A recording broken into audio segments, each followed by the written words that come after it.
Welcome everybody to Saskatoon Folkfest Culture Connect. What an amazing couple of days we've got planned for you, and I am thrilled to be a part of it. On behalf of the Board of Directors, my name is Lenora Swiston, and on behalf of our board and our membership and the volunteers, and of course our sponsors, and most importantly you who are watching tonight, kick back, relax, in your front yard, your backyards, your side yards, your basements, your garages, maybe even at your campgrounds, and tune in for the next minutes upon minutes upon minutes today and tomorrow starting at 7 o'clock too for some of the most amazing cultural diversity broadcasts through stories, music, dance, and much, much more. But to start us off in a good way today, I want to introduce Elder Netauhau, Elder Arnold Netauhau, who is going to start us off in a good way with a greeting and also with an opening prayer. Elder Netauhau, to you. First of all, thank you. Hello, friends. Well, welcome to this virtual Folkfest. Nistam nanashkamal kimantumino. I'd like to thank the Creator for being here today. I'm going to say a prayer in Cree, and then I'll translate to English.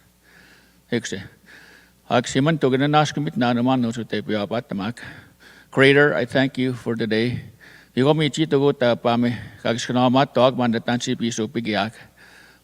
multicultural that most of us have grew to by looking at each other, our cultures, and teaching our cultures. My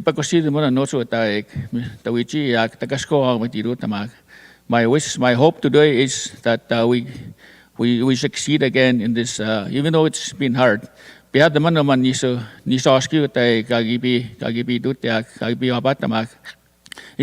been hard these couple of years here that we can hardly see it. I mean, it's hard to gather together because of this pandemic.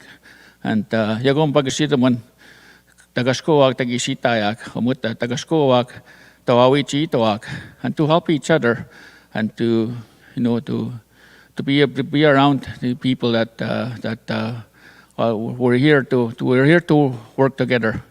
Because yagong mananaskabon kasi man to tatamatnan kasi hi. Thank you, Elder Netauhau, for that wonderful greeting and for opening prayer. Thank you so much, much appreciation. And thank you to everybody for tuning in. Next up are some greetings from our mayor, Charlie Clark, who is a very avid supporter of the Saskatoon Folkfest. And following him, Rhonda Rosenberg from the Saskatchewan Multicultural Organization, Council of Saskatchewan. She'll be also giving some greetings. And then we're going to turn it over after that to our wonderful co-host tonight, because we need some youth inserted into this and some funk inserted into this. So we have Arnaud, who is with the Francophone Pavilion, a new manager, who this is his way of entering into Saskatoon, and Kiri, who is with the Greek Youth Ambassadorship of here. So we're really, really honored to have them host tonight. So without further ado, we're going to send it over to some greetings from our mayor. Greetings. Tansei, I'm Charlie Clark, Mayor of Saskatoon, and it's my pleasure to welcome everyone to the virtual 2021 Folkfest Culture Connect, located here on Treaty 6 territory and the traditional homeland of the Métis. At the heart of Folkfest is recognizing the various cultures that build our collective community and coming together to celebrate our diversity. Because we know our whole community will be stronger when we build understanding and when every person and every culture is valued here. This year, we will miss seeing each other and visiting pavilions in person to see the dances, the songs, and entertainment showcasing Saskatoon's roots from around the world.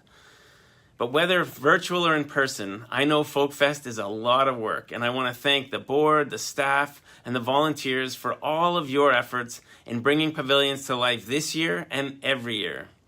While we will all miss the in-person pavilions at Saskatoon Folkfest, I had the chance to try the Filipino pavilion online order, and our family loved it. I hope you've also had a chance to try out some of the amazing food from the various pavilions through the packages that are being offered online. And if you haven't, be sure to check out all of the interactive activities being offered this year. Thank you again to everyone who has made this wonderful display of Saskatoon's rich diversity possible. And I hope that everyone watching enjoys seeing what our city has to offer. Happy Folkfest, everyone. On behalf of the Multicultural Council of Saskatchewan, I am proud to join you as a sponsor of Culture Connect, Saskatoon Folkfest 2021. MCAS's work supports and reaches lands covered by Treaties 2, 4, 5, 6, 8, and 10, traditional lands of the Cree, Saulteaux, Nakota, Lakota, Dakota, Dene, Michif, and formerly Blackfoot nations. We are all treaty people. MCAS encourages everyone to join, commit to learning, and acting for equity in our quest for decolonization and reconciliation. The Multicultural Council of Saskatchewan is continuously impressed by Saskatoon Folkfest's innovative orientation. They have not only found ways to bring the celebration of diversity to us virtually throughout the pandemic, but have also created ways for ethnocultural communities and the public to connect and interact. Online presentations mean that viewers can experience cultural music, dance, and singing, along with cooking and other demonstrations from the safety and comfort of their homes or wherever they may be. The determination to provide authentic interaction has resulted in activities that include cultural workshops to delve into specific topics with cultural mentors, online food sales, and meaningful sharing and discussion by hosts and moderators during the event.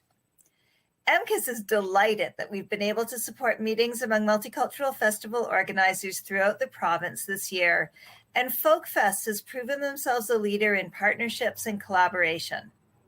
We're also funding new initiatives with youth ambassadors, resulting in both opportunities for deeper learning and sharing and intercultural connections.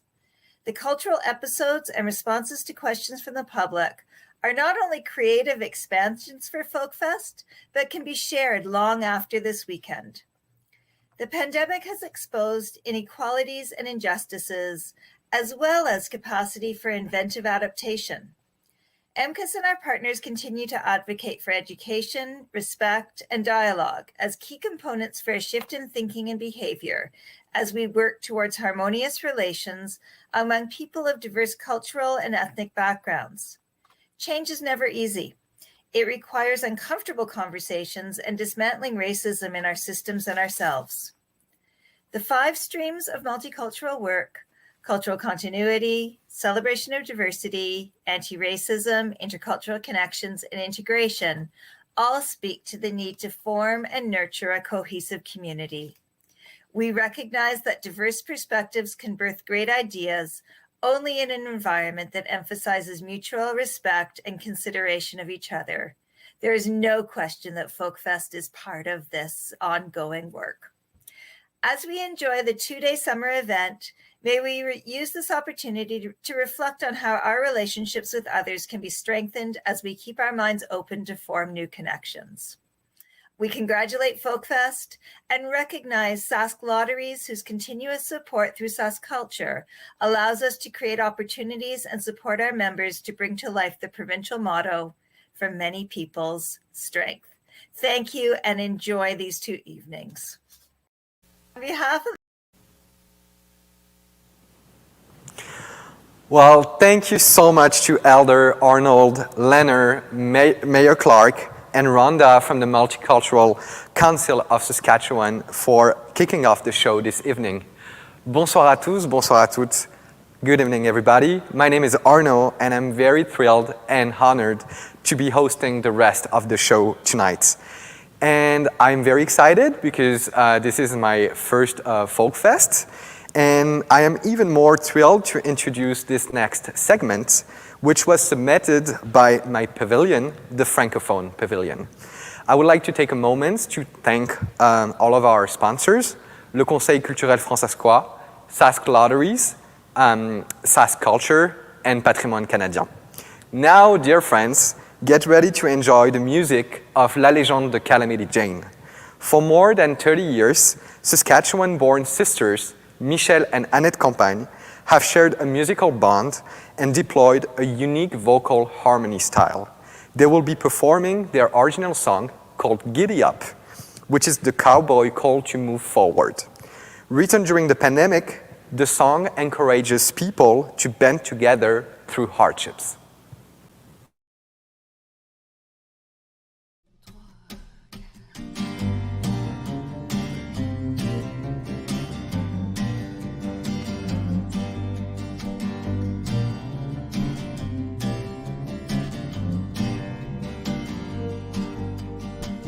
Quelqu'un mit le feu à la prairie,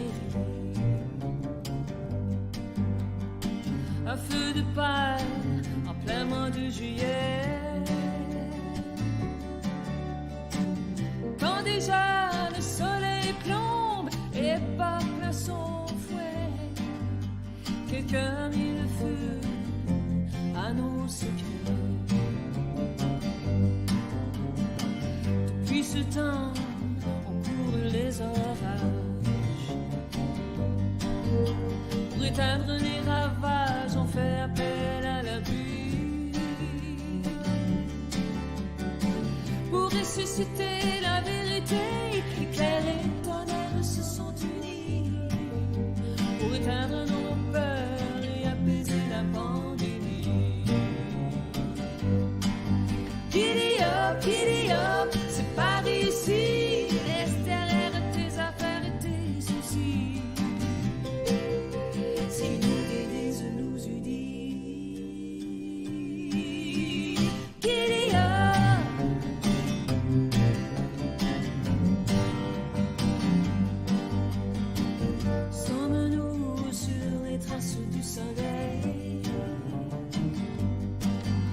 C'est le temps de briller comme les mille sources de lumière. Le monde ne sera plus jamais pareil, et tant mieux à mon avis. C'est le temps de briller plus fort que ce qui nous détruit. Giddy up, c'est par ici.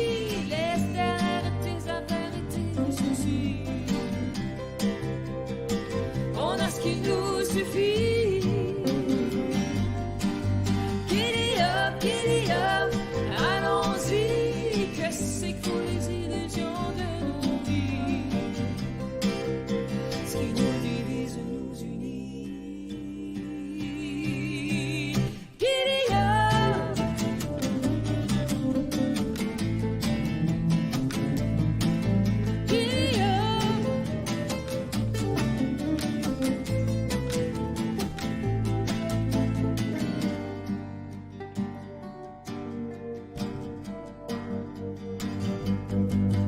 Giddy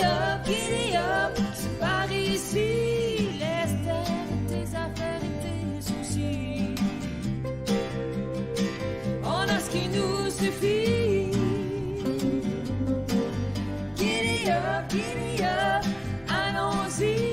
Que c'est que les illusions de nos vies? Ce qui nous divise nous unit.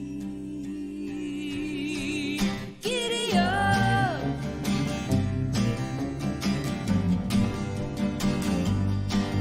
Giddy up.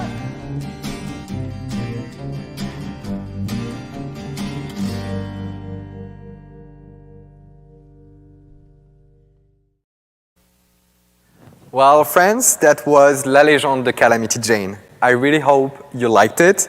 Their song was called Giddy Up. And I really love how they blend their Francophone culture with a prairie twist that truly reflects Saskatchewan and our communities. If you like what you heard, be sure to look them up on Facebook. And now we have a few segments from our question and answer initiative in which we asked our sponsors and loyal Folkfesters to submit their cultural questions. Stay tuned tonight and tomorrow night to see all the Q&As and expand your cultural knowledge. Hi, my name is Norman McKelpie, and I'd like to ask the Scottish Pavilion, what's your favorite Scottish beer? Hello, my name is Dave. What kind of beer do you prefer in India? Well, thanks to Donovan, Dave, and Brad from the Sherbrooke Community Center for your questions.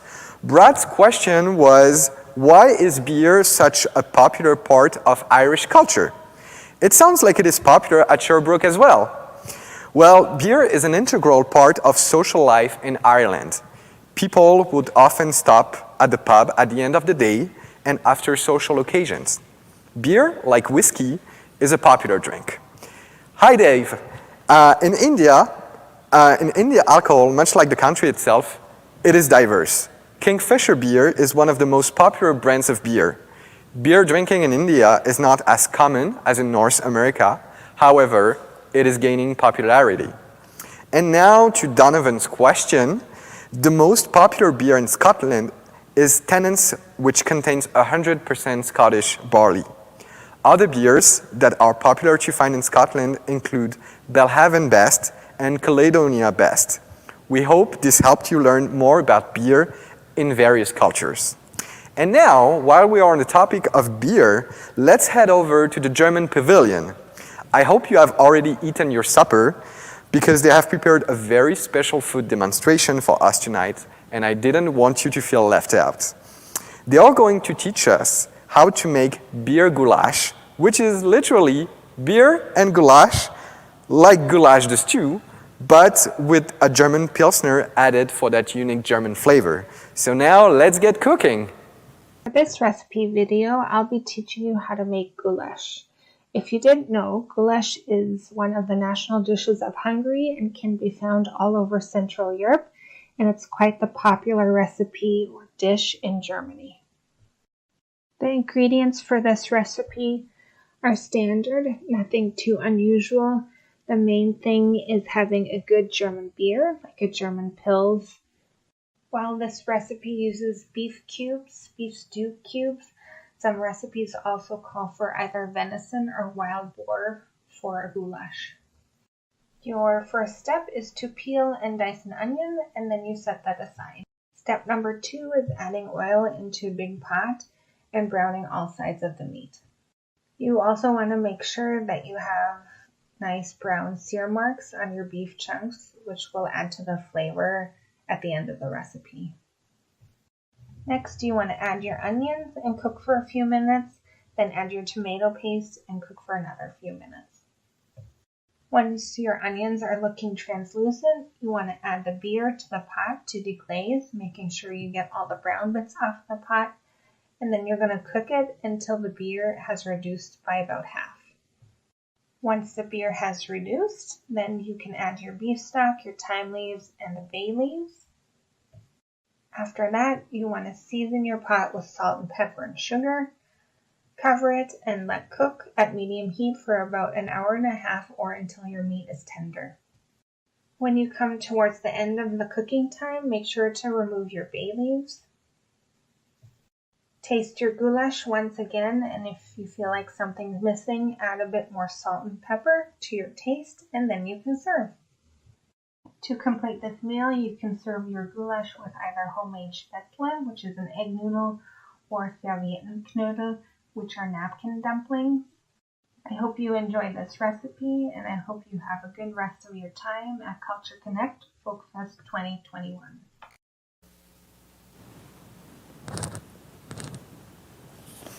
Sorry. So sorry. Well, thank you so much to the German Pavilion for sharing their beer goulash recipe. I can't wait to try it at home. All cooking demonstrations that you will see on Culture Connect this weekend will be available by mid-September on our website, saskatoonfolkfest.com. Now, I would like to meet our co-host for the night, Kira. Thank you, Arno. Hi, Folkfesters. My name is Kira, and I am this year's Greek Youth Ambassador, as well as your co-host for the evening. Welcome to Culture Connect. We have so much fantastic content in store for you today and tomorrow. Up next, we have several performances from the Saskatoon Highland Dance Association with the Scottish Pavilion. The first dance you will see is a tribute to James L. Mackenzie. He is credited with bringing a competitive standard of Highland dancing into Canada. That will be followed by pas de basques, an introduction to the basic movements of Highland dancing. It's one of the first things that the youngest dancers learn, and it sets up the foundations of the famous sword dance. Finally, we have the Scottish lilt. This dance is a bit different, and I'm curious to see what differences stand out to you. Watch the dances closely and share your observations in the comments. After the performance, I will explain the history behind the video.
Thank you to the Saskatoon Highland Dance Association for those amazing performances. That last one was a performance of the Scottish lilt. If you were watching carefully, then you might have noticed that this dance showcases the softer, more ballet-inspired side of Highland dancing. It was choreographed in the 1800s specifically for women, since kilts couldn't be worn by females at the time, and it wasn't generally accepted for them to do the stronger dances like the sword dance. Nowadays, both girls and boys equally compete against each other in any of the Highland dances. And up next, you will see a few of our youth ambassador statements, which will be featured throughout Culture Connect this weekend. And I'm really looking forward to hearing their opinions on the value of Folkfest and the importance of multiculturalism. Following that, we will take a virtual trip across 3 provinces in the northern regions of Sri Lanka. Assalamu alaikum. My name is Abdullah Amin, and I'm the youth ambassador for Pakistan. Every single person is built upon their own unique experiences, which help craft their own personality, identity, and ideologies. By participating in cultural celebrations like Folkfest, we can create a sense of unity and understanding that even though we are all different, we are all connected through something bigger. This is why I'm very happy that unity is one of Folkfest's values. Mabuhay! My name is Adrian, and I'm representing the Philippines Pavilion this year. Having an enhanced appreciation for diversity and multiculturalism is one of the most treasured things that I have gained from being a Canadian citizen. Being able to interact with persons from different backgrounds, cultures, regions, and continents gave me a wealth of insight and perspective about different ways of living here in Canada. The culture of diversity here in Canada has also allowed me to stay connected to my Filipino heritage, all while being able to celebrate my newfound Canadian identity.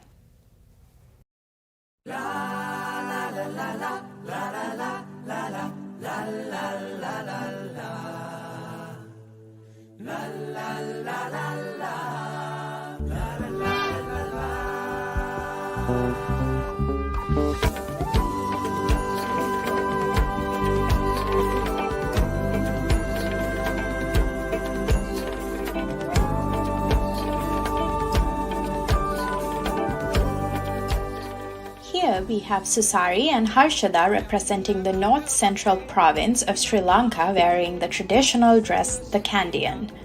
This is the largest province in the country and is most well known for its ancient kingdoms and large lakes including Tissavaava and Nuwaravaava, which supply water to the city and irrigate paddy fields. This beautiful province contains 2 of the 8 World Heritage Sites of Sri Lanka as described by UNESCO.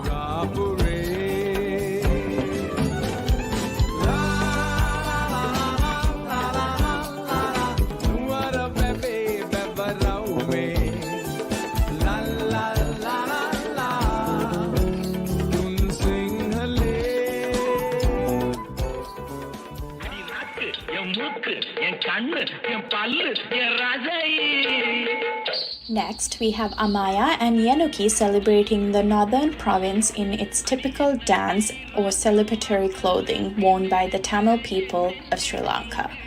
The majority of the population in this region are Sri Lankan Tamils.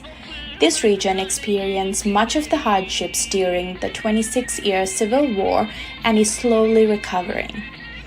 The people in the northern province are resilient and earn their livelihood as farmers, fishermen, and professionals in civil and business sectors.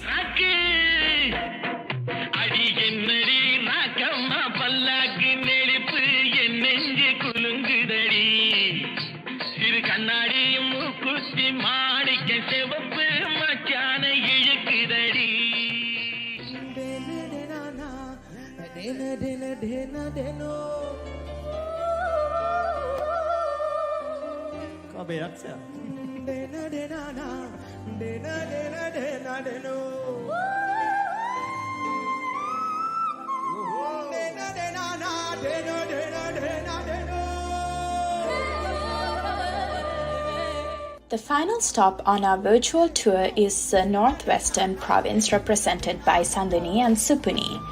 One is dressed as Yaka or devil, and the other is the master trying to control the devil.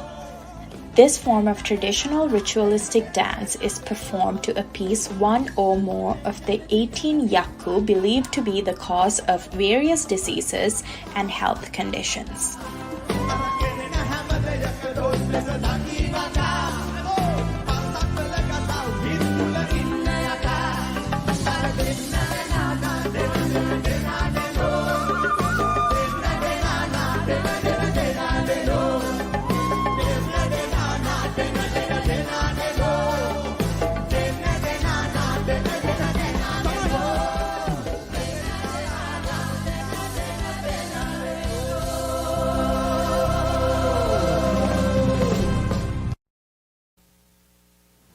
Well, that was a great and interesting tour. As you saw, Sri Lanka is a diverse, multicultural nation, including Sinhalese, Tamil, Muslim, and Burgher peoples. Tune in tomorrow night to tour the remaining 6 provinces. Now, let's head to the Indian and Métis Pavilion, where we'll learn about the full-day Michif Early Learning Program at Lee Buffalo in Westmont Community School. Robert and Chandral will talk about the importance of Michif Métis kinship. After that, catch the first segment of Arnaud's Francophone Trivia. Arnaud hosted a trivia night with the people behind the scenes at Folkfest, and you will see his tricky trivia questions throughout Culture Connect. So don't go anywhere.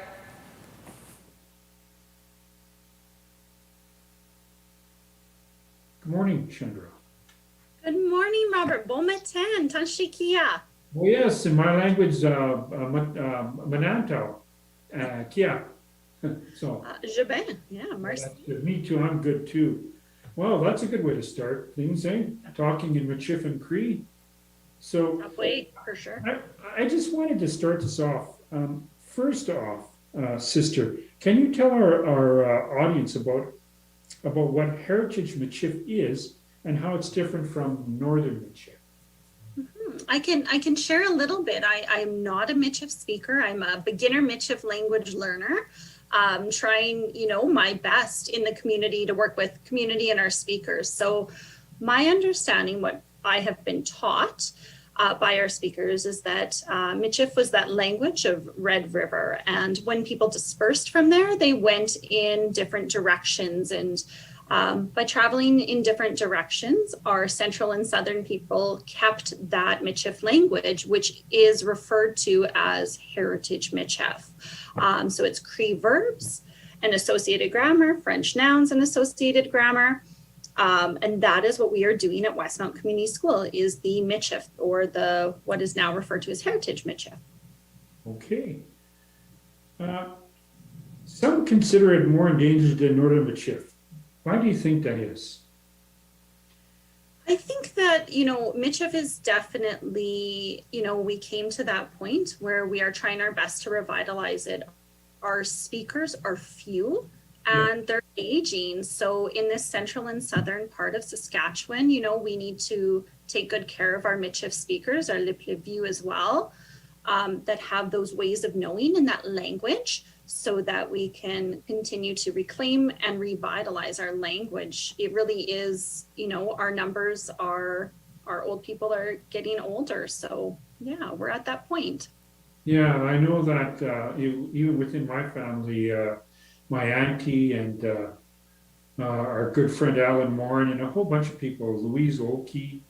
I think Louise is actually learning heritage Michif, but they all speak Northern Michif, and there's more Cree in it than French in that language. I think that's one of the differences. Yeah, so I think, I believe as well, like up north, there's more Cree, and here it's more of that balance of Michif and French, or sorry, Cree and French. Yeah, so your pre-kindergarten Michif program is called, and I'll try and get this right, Matante sa place, which means what in Michif? Bon ouvrage, yeah, ma tante sa place. So it's my auntie's place. So at Westmount Community School, our children ages 3 and 4 are immersed into ma tante sa place, or our auntie's place. This beautiful place that has been created with our M&S and our community partners and our school is a place for Métis and Michif children to come together to be affirmed in their culture and their language. It is taught through play-based and exploration with a really strong focus on establishing kinship ties with our Liviu, our old peoples, famille, our family, and our community. That's a big focus. We want our little peoples to feel known and valued and affirmed in who they are. Yeah, well, when I was there, I was called 2 things, Manuk and Mushum. In our language, that means, Manuk means uncle in Michif, I believe, and Mushum means grandfather in Cree. So is it the same in Michif, Mushum? Yeah, we a lot of times will call our old peoples, by Cookum or Mushum or even ma mère. Yeah, ma mère, grandpapa. I remember those words when I was growing up in Duck Lake. So what does the learning for our children look like in Lee Buffalo? It's such a different experience. It's a beautiful opportunity. So our kids are greeted, some are coming on the bus, from our bus drivers to our parents that commute our children. You're greeted with bon matin, tanshikia, with the language. Yes. And it says who we are is our language. And so it's all about kinship ties for us. So making sure that we all understand that we all have a role in raising our children. It takes a village to raise our children. We really do believe that. Yes. They're so special for our children to be nurtured, make them feel like they belong, they are valued. They come into the classroom, they're greeted with a good morning. We meet sho, we eat together, minakwe, we drink together. We have our glass of milk, we have our breakfast, we have our lunches together in a good way. We engage in traditional visiting. The children play at different play-based centers. So it's a ma maison, or my house. They have little houses with their petit baby that they play with their little babies. They're builders, they're explorers, they're scientists, and they're all learning this from an auntie. So the adult in the room is their aunt who cares for them and nurtures them. Our support staff, our educational assistant is their auntie. I'm known as an aunt as well. And we also have a Manuk. We have Uncle Lloyd with us, Musham Norman, and just how important those male roles are in raising our children as well. So we're a nice, big, happy family that, our focus is language and culture. We're singing in Michif, we're playing in Michif, we're visiting in Michif. It's just such a beautiful opportunity. Marcy, Mina Kawapamitin, I will see you again. Okay, Marcy, bye-bye.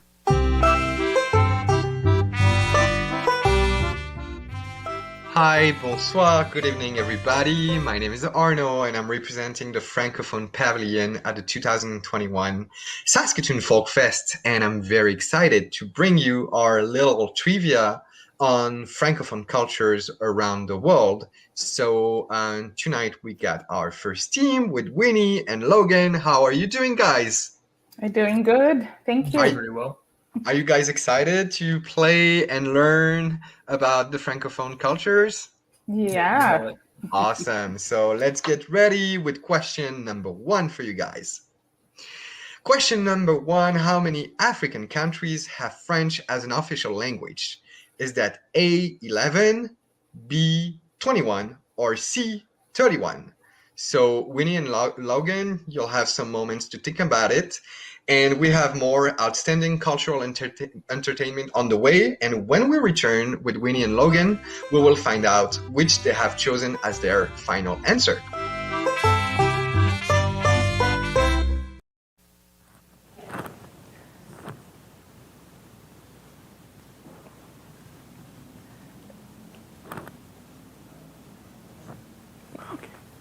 Wow, Arnaud, it looks like you had a lot of fun with your trivia. Oh, yeah. And it was so inspiring to hear some of the great work being done to preserve Michif and connecting young learners with elders in the community. If you're interested in learning more about this or other Michif language programs, you can also find information by following the links that we have provided. There is also a Northern Michif program at St. Michael Catholic School, as well as Liv Baflou at Westmount Community School. Well, thank you, Kira. We now have some music coming to you from Jennifer of the Chinese Pavilion.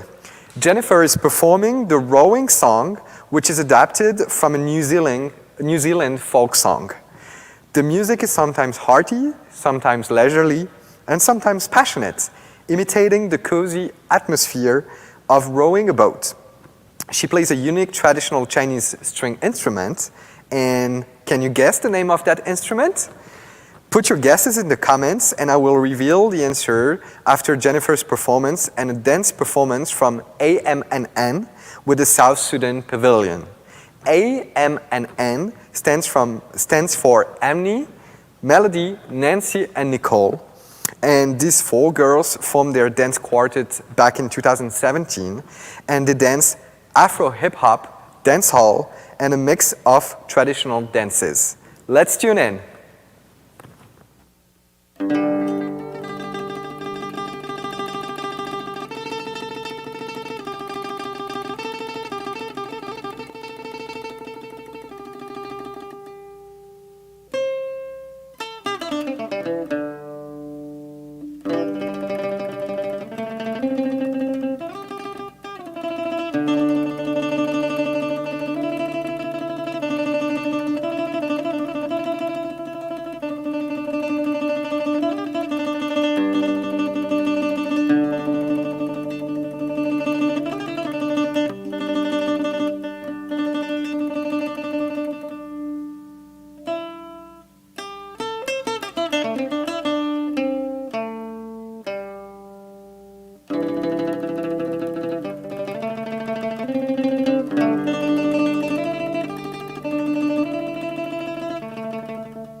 Anacholi, Inacholi, Amacholi mama. Anacholi kikome. Anacholi, Inacholi, Amacholi mama. Anacholi kikome. Lobo maro, acholi gine maro ya.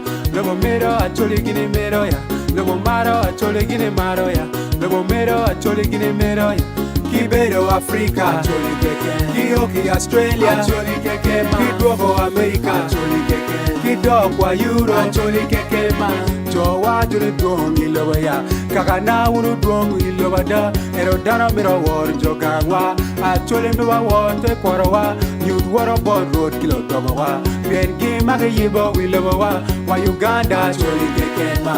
Yoi Canada, acholi keke ma. Sudan, Benin, acholi keke ma. Why Kenya, acholi keke ma. Anacholi, Inacholi, Amacholi mama. Anacholi kikome. Anacholi, Inacholi, Amacholi mama. Anacholi kikome. Lobo maro, acholi gine maro ya. Lobo mero, acholi gine mero ya. Lobo maro, acholi gine maro ya. Lobo mero, acholi gine mero ya. Anira nginya nginya, nginya nginya, ero nginya nginya, ero nginya nginya. Awobe kwea kwea, uru kwea kwea, kwea kwea, kwea kwea. Lodongo miera miera, ero miera miera, uru miera miera. Lodongo miera miera, uru miera miera, ero miera miera. Temot, temot, malengo temot, temot, temot, temot, malengo temot, temot. Anacholi, Inacholi, Amacholi mama. Anacholi kikome. Anacholi, Inacholi, Amacholi mama. Anacholi kikome. Lobo maro, acholi gine maro ya. Lobo mero, acholi gine mero ya. Lobo maro, acholi gine maro ya. Lobo mero, acholi gine mero ya. Kijila mako, memu jila pacholi ma. Kijila pacholi ma. Tego maro rugo, menu tego pacholi ma. Menu tego pacholi ma. Bul malago, menu bul pacholi ma. Menu bul pacholi ma. Ngeny malo ngenyo munu miel pacholi ma. Menu miel pacholi ma. Jomi milo, menu jomi pacholi ma. Menu jomi pacholi ma. Gami lo, menu ga pacholi ma.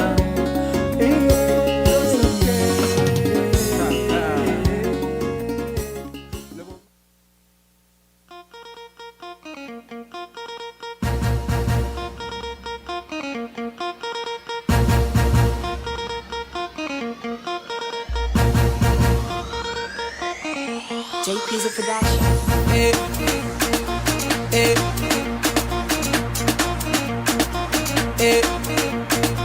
It's okay.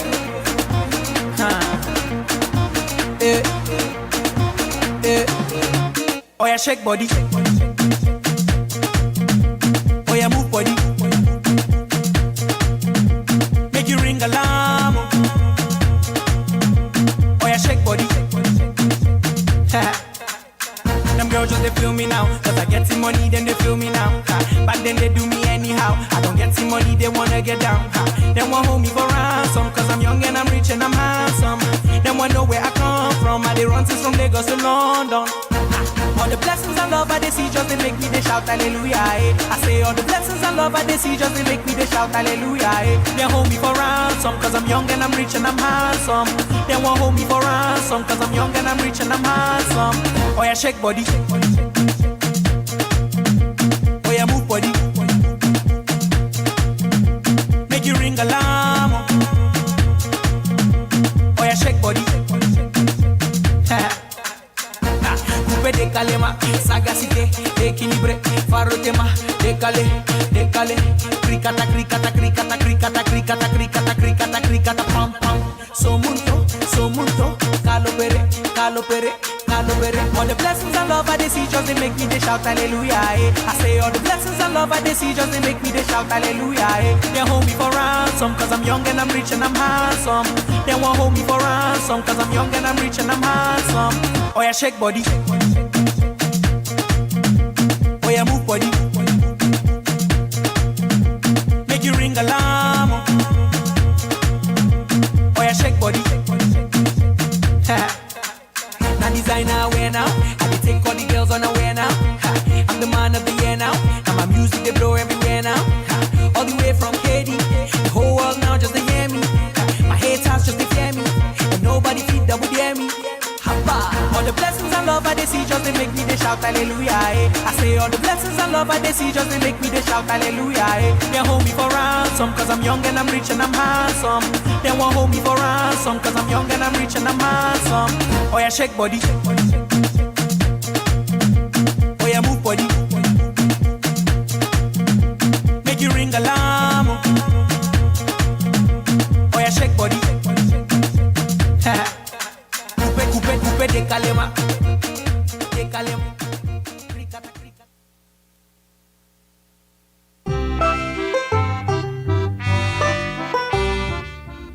So welcome back, guys. So we were playing with that question: how many countries in Africa have French as an official language? 11, 21, or 31? Welcome back, Winnie and Logan. You had some time to think about a good answer, so let me know your thoughts. Okay, so if I can go first, based on my knowledge of Africa as a continent and the number of countries within Africa, and back to my history from Africa and how it was colonized, I would like us to, do you want me to go ahead, Logan, or you want to chip in? Yeah, what's your opinion? Which answer would you pick? I am thinking the number that is reasonable here is A, 11. Really? See, I thought that was going to be the first one to rule out because there's several countries just on the west side of Africa itself that have that kind of like Algeria and Senegal and a whole bunch of over just in that area alone. So I thought it was going to be at least B. I don't know, but if you likely know better than I do, so we can go with A if you'd like. Yeah, you guys are gonna have to agree on one answer. My thought process was most of Africa was colonized by the British, and trust me, I did the history. Oh, yeah, no, I'm not gonna. And then there was a bit of the Portuguese, and to the north, like you're referring, there is Arabic mostly. Mm-hmm. So that leaves a few countries, just a handful that had the French colonizing it. And based on that background, I'm going with A, 11. All right. I'll note that my opinion was B, but I'll go with you on A. All right, guys. So actually, the good answer was B, 21. There are 21 countries in Africa that have French as an official language. But French is also spoken in other countries in Africa that don't necessarily have French as the official language. So in total, that's 31 countries where French is spoken by the population, but 21 with official language. So thank you very much, Winnie and Logan. Thank you so much for playing with us tonight. How did you like it? It was fun. I don't know about you, Logan. I think you know your stuff. Yeah, it was a blast. This is kind of my shtick. So it was great. Thank you so much for having us. Thank you so much, guys. Bye now. And now let's welcome our second team and our two new players, Nikita and Suvik. Hello, guys. Hi, Nikita. Hi, Suvik. How are you doing tonight? Pretty good. Yeah, good. We're excited. I'm doing great. Thank you so much. So we're going to play with a new question.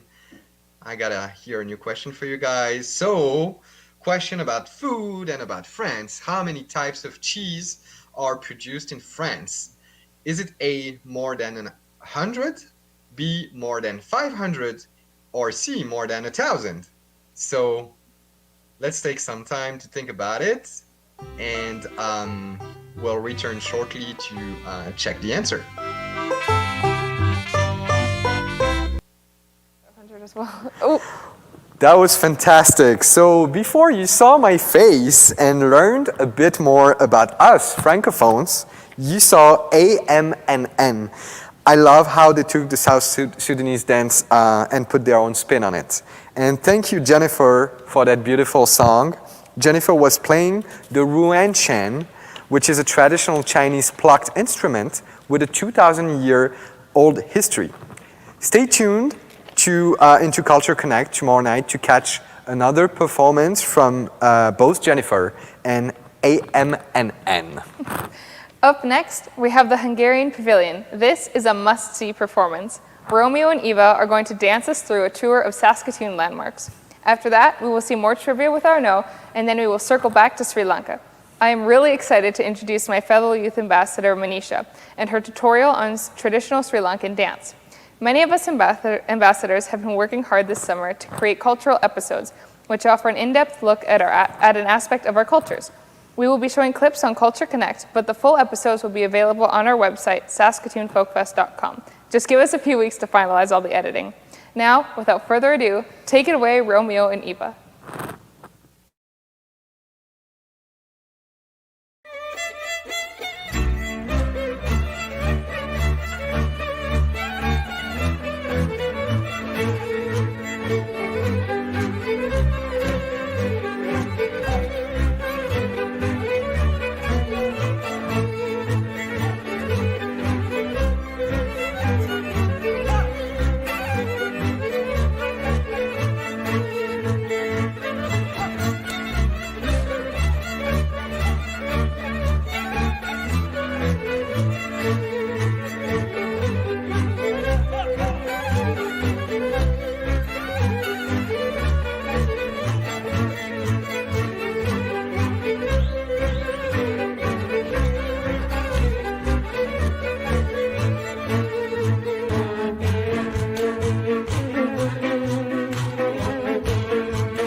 Welcome back, guys.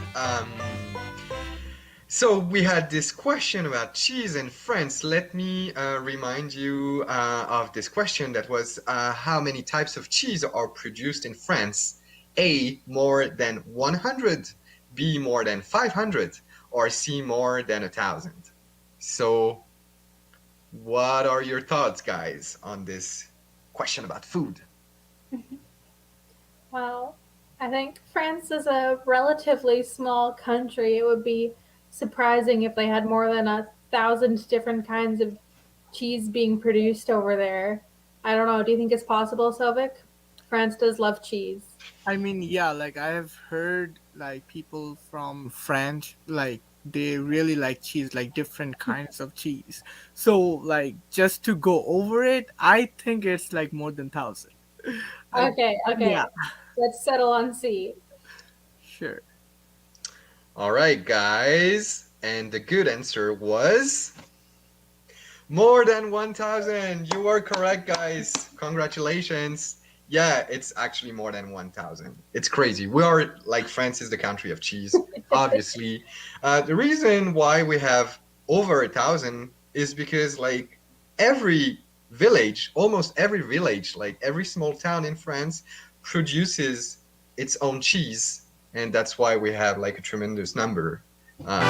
Sometimes, like, you know, it's uncountable. Like sometimes we have a new cheese, Just like laying every on year. Yeah.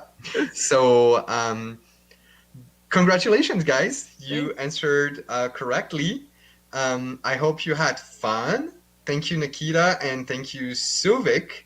And I'm going to welcome our next team, team number 3, with Teresa and Ian. How are you guys doing tonight? I'm well, thanks for asking. Thanks for having us on. Thank you so much for being with us. So, now we're going to check a new question about Francophone cultures. How many people have French as their first language in Saskatchewan? Is it A, about 14,000, B, about 24,000, or C, about 54,000? So you're going to have some time to think about it and to guess the answer. Stay tuned for more great cultural entertainment, and we'll be back shortly.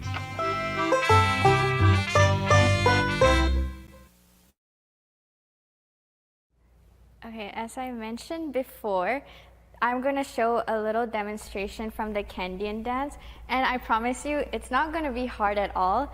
Might burn your thighs a little bit, but it's going to be awesome.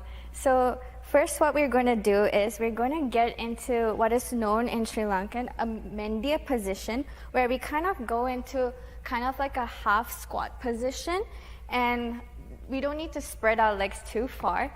So I'm just going to start off with the leg movements first. So if we can put our hands on our waist a little bit, so it'll help us a little bit. And so the first step that we're going to do is bring our right foot to the front of us, kind of like this. Yeah. And then we're going to just step using our left leg in where the same position that our left leg is, so kind of like that. So yeah. And then what's the next step is going to be we bring our right foot back to that same position that we started off, which is called the Mendia position, and we're just going to stomp our left foot in where it was. So if we put it all together, it should go do mi kita kita do, do mi kita kita do. So how was that? Was that good? Perfect. Okay. So let's bring in the hand movements. So in the Mendia position, our hands would usually be facing kind of this position where our thumbs are facing down.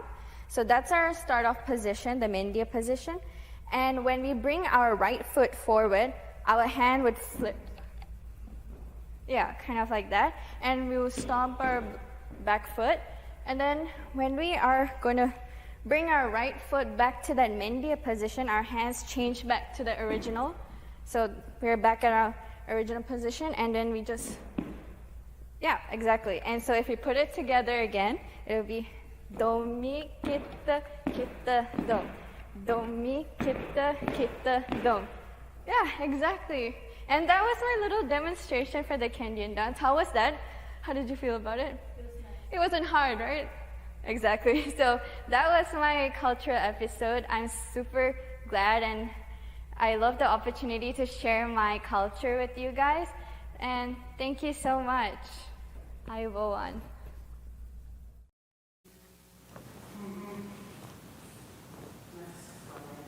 Didn't that look like fun?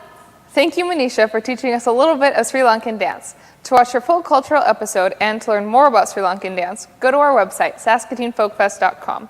And a big thank you to Romeo and Eva from the Hungarian Society of Saskatoon for that fantastic dance performance.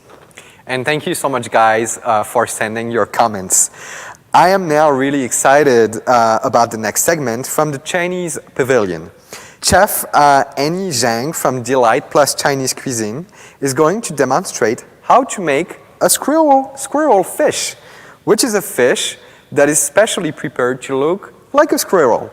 Now this video shows the steps of deboning a whole fish, which some might find difficult to watch, so please be mindful. Also, please note that the following video might cause you to experience feelings of extreme hunger. This will be followed by more Francophone trivia with yours truly and a few more statements from the youth ambassadors. Please enjoy. And if you are a fan of a 50-50 draws, check out Saskatoon Folkfest, 5050.ca. For our first online 50-50, the draw will be Tuesday, August 24th at noon.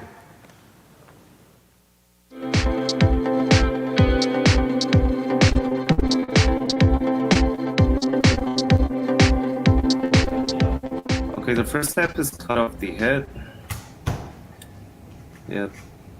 And you cut off the fish chain, like to each side. It is very important to make the whole dish look like a squirrel. Yeah, like how do you make a fish look like a squirrel? Yeah, and you save the fish chain and the head. And right now you just cut off all the meat, like the both side of the meat, and make sure it's boneless.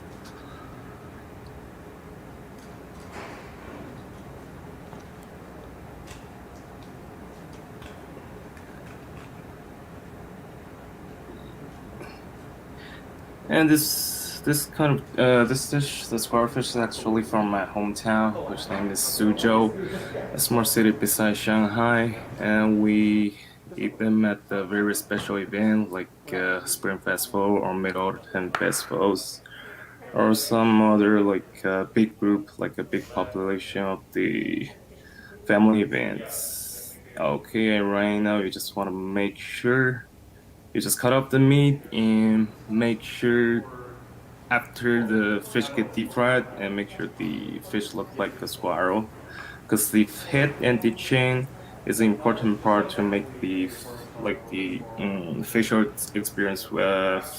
Make sure the fish look like a squirrel head, and the meat when you cut like this to make sure it looks like a squirrel body after deep fried.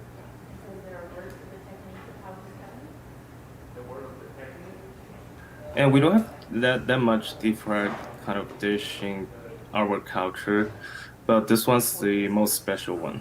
I think should be the most famous one of the deep fried fish. And this fish, I think, is walleye. This is from the river beside Saskatoon. But in China, we don't use walleye. We have our a special one fish, but both of them are, I think they taste the same. But in China, the fish is a little bit, I think, bigger. Okay, and right now you just cut off the ginger to make sure your fish is fresh, and you want to soak it for a little bit. And here's the green onion. This too is to make sure your fish dish tastes better. It will enhance the taste of the fish actually. And you wash them a little bit. Okay, and right now it's making the sauce. Like you put this amount of sugar. It depends on the fish, because today's fish is for 2 to 4 people at most. Yeah, and some ketchups in it. So I think this dish is actually the combination of the Eastern and Western culture. Because as you see, we have a lot of sugars and ketchup in it, but we don't really use them in most of the Chinese dish. But I think that's a kind of a combination for from two sides of the world, I say. Yeah, and some oil, and you let the sugar, and put even more oil. Yeah, you let all the sugar melt in it. And make sure you keep the fire not too strong. Yeah. And put some powder on it. This is to get prepared to the deep fry. As the next step.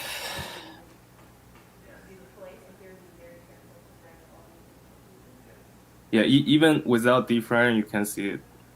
You know, the fish meat is like little squares, and after deep fry, it looks like spiral. Yeah, right now it's deep frying it. And make sure you don't deep fry it like too long. I think maybe just for 2 to 3 minutes. That's the most. Yeah. And like a squirrel, right? As you can see, there's like 2 ears, the squirrel head. Yeah, and make sure the meat look like the squirrel body, and the tail. It's a squirrel tail, but big tail. Okay. And you put on the sauce, the ketchup sauce, and the 2 tiny eyes.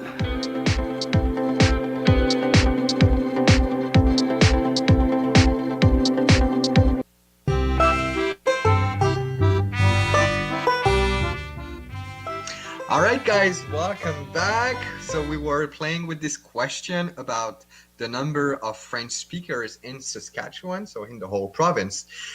You had 3 choices, 3 possible answers, about 14,000, about 24,000, or about 54,000. Ian and Teresa, let me know your thoughts. Teresa, why don't you go first? Because, geez, I'm not sure. I really don't know. Oh, this is a tough one. I think Arnaud's trying to catch us in something on this one. Yeah. My gut is telling me that 14,000 is low, but I think 54,000 is high. So I'm tempted to just stick in the middle with that 24,000, but I don't know.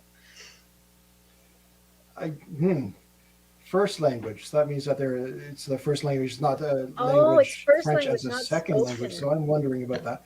But Yeah, in a province of 1 million people, I think there would be a lot. But I think of my circle of friends and how many people I know that their first language is French, and there's not that many. But I don't know if I'm in a good example of engaged in the Francophone community. So I think 24 or 54,000 would be my guess. Okay. I think 14,000 is a little low. I'm trying to think of on a test. They always say, "See if you're in doubt." But I don't know. Can we do that, Arnaud? Can we just take a guess? All right. So what's your final answer, guys? The right answer is our final answer. Yeah. All right. So we're gonna discover. What do you think, Teresa? We should pick one. Well, let's go with 24,000. 24,000. B, 24,000. Final answer. All right, final answer. And the right answer was 14,000. The question again, I try to trick you guys. So we were talking about the number of people that have French as their first language. So it's only 14,000 people, so about 1% of the population in Saskatchewan. However, if we talk about the number of people that can speak both languages, the number jumps to about 50,000 plus. So around 5% of the population is bilingual. So is that something that is self-declared? Could I say I speak French and there's no test as whether I'm actually fluent enough to say that, or? It depends on how comfortable you are with speaking French or understanding French. But yeah, I think this number is shows like people that are comfortable in both languages. Yeah. Thank you so much for letting us play. You're very welcome, guys. We'll try and do better in round 2. Yeah, for sure. Round 2 is coming shortly. So thank you so much, Teresa and Ian.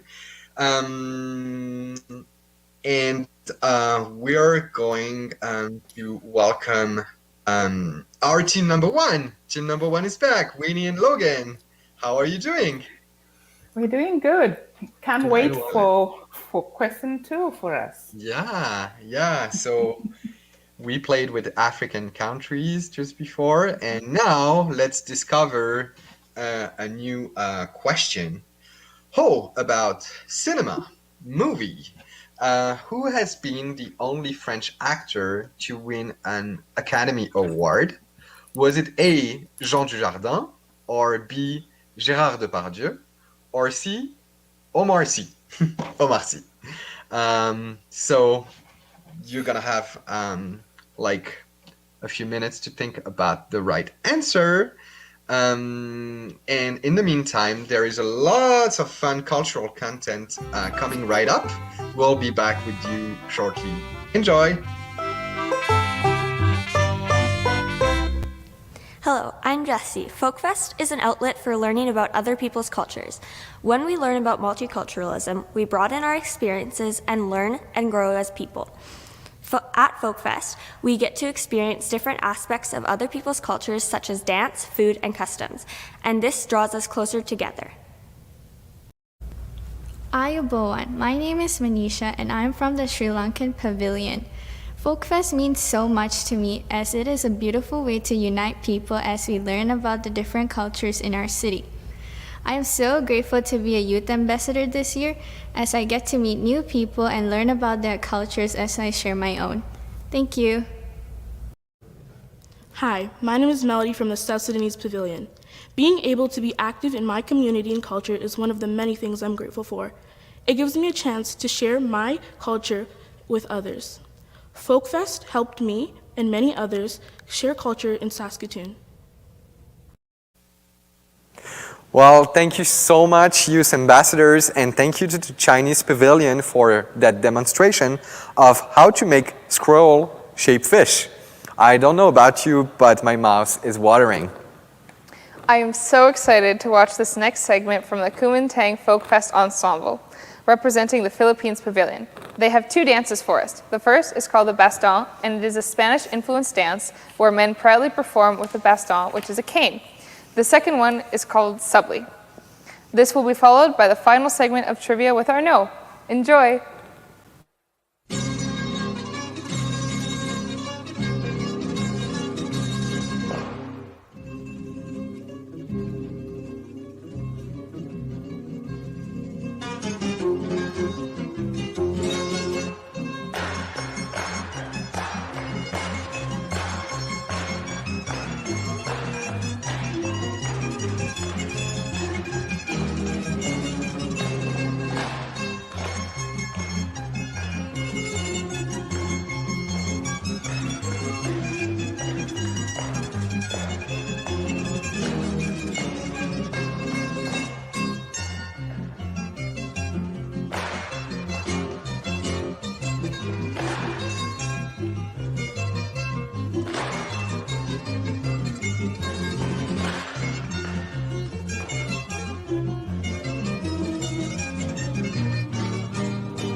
back, dear friends, and let's see this question we are playing with.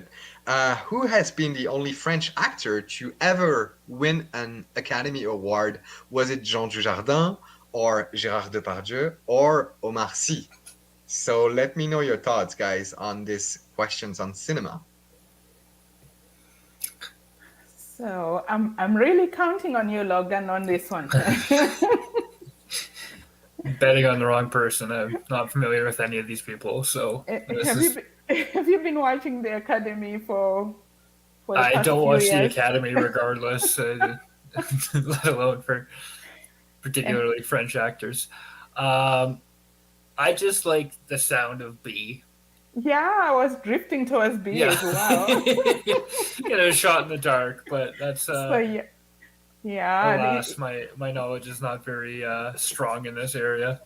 And mine as well. I'm just winging it like you here, and keeping my fingers crossed that we're going with the correct one. So, do you want to make the call?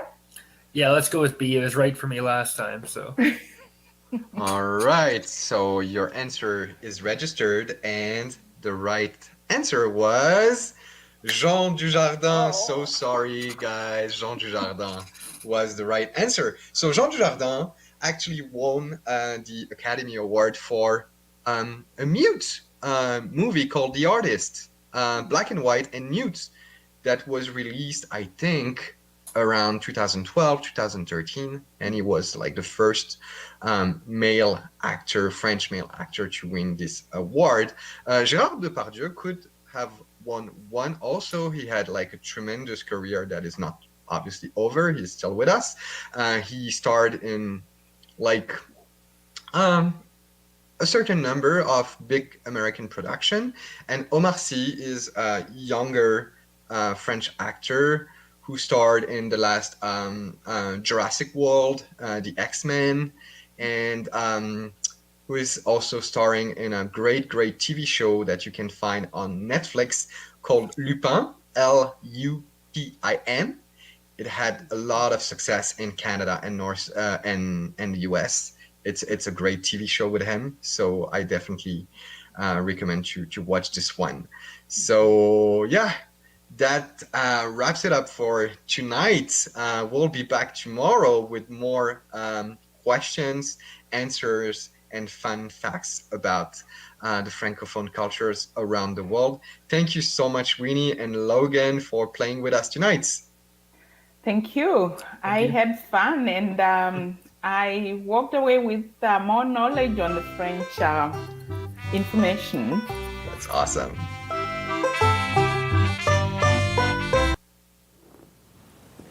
Thank you, Arnaud, for teaching us so much about Francophone culture around the world. You're welcome. And earlier, we saw a truly incredible performance from the Kumitang Folkfest Ensemble.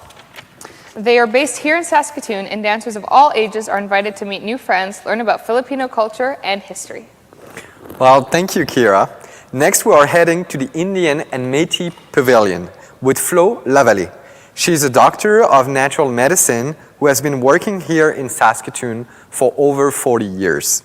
She will be talking about the broadleaf plantain, an herb with medicinal and nutritional values. And after that, the 2021 recipient of the Dr. Kalra Award will be announced. Let's tune in.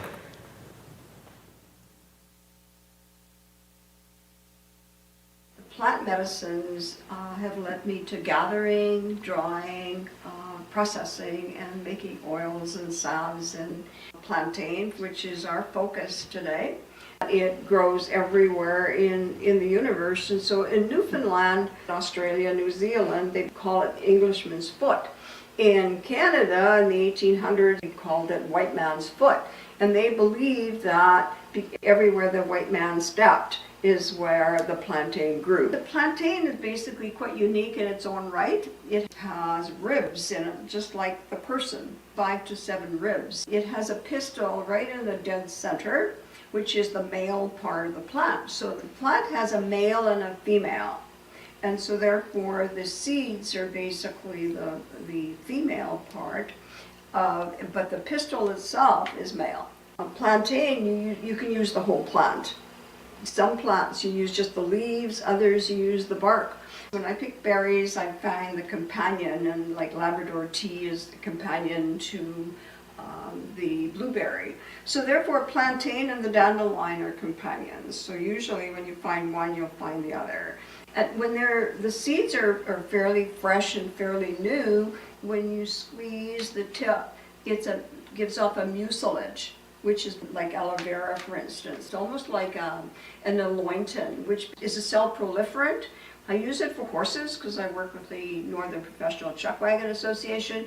Horses have cuts and maybe bruises, so I make a poultice with or a wrap with the plantain leaves for the human for burns and cuts and scrapes, but also good for bites and stings. Seeds can be gathered and collected in a brown paper bag downwards, and so therefore when the seeds are dry, then they can fall off on their own.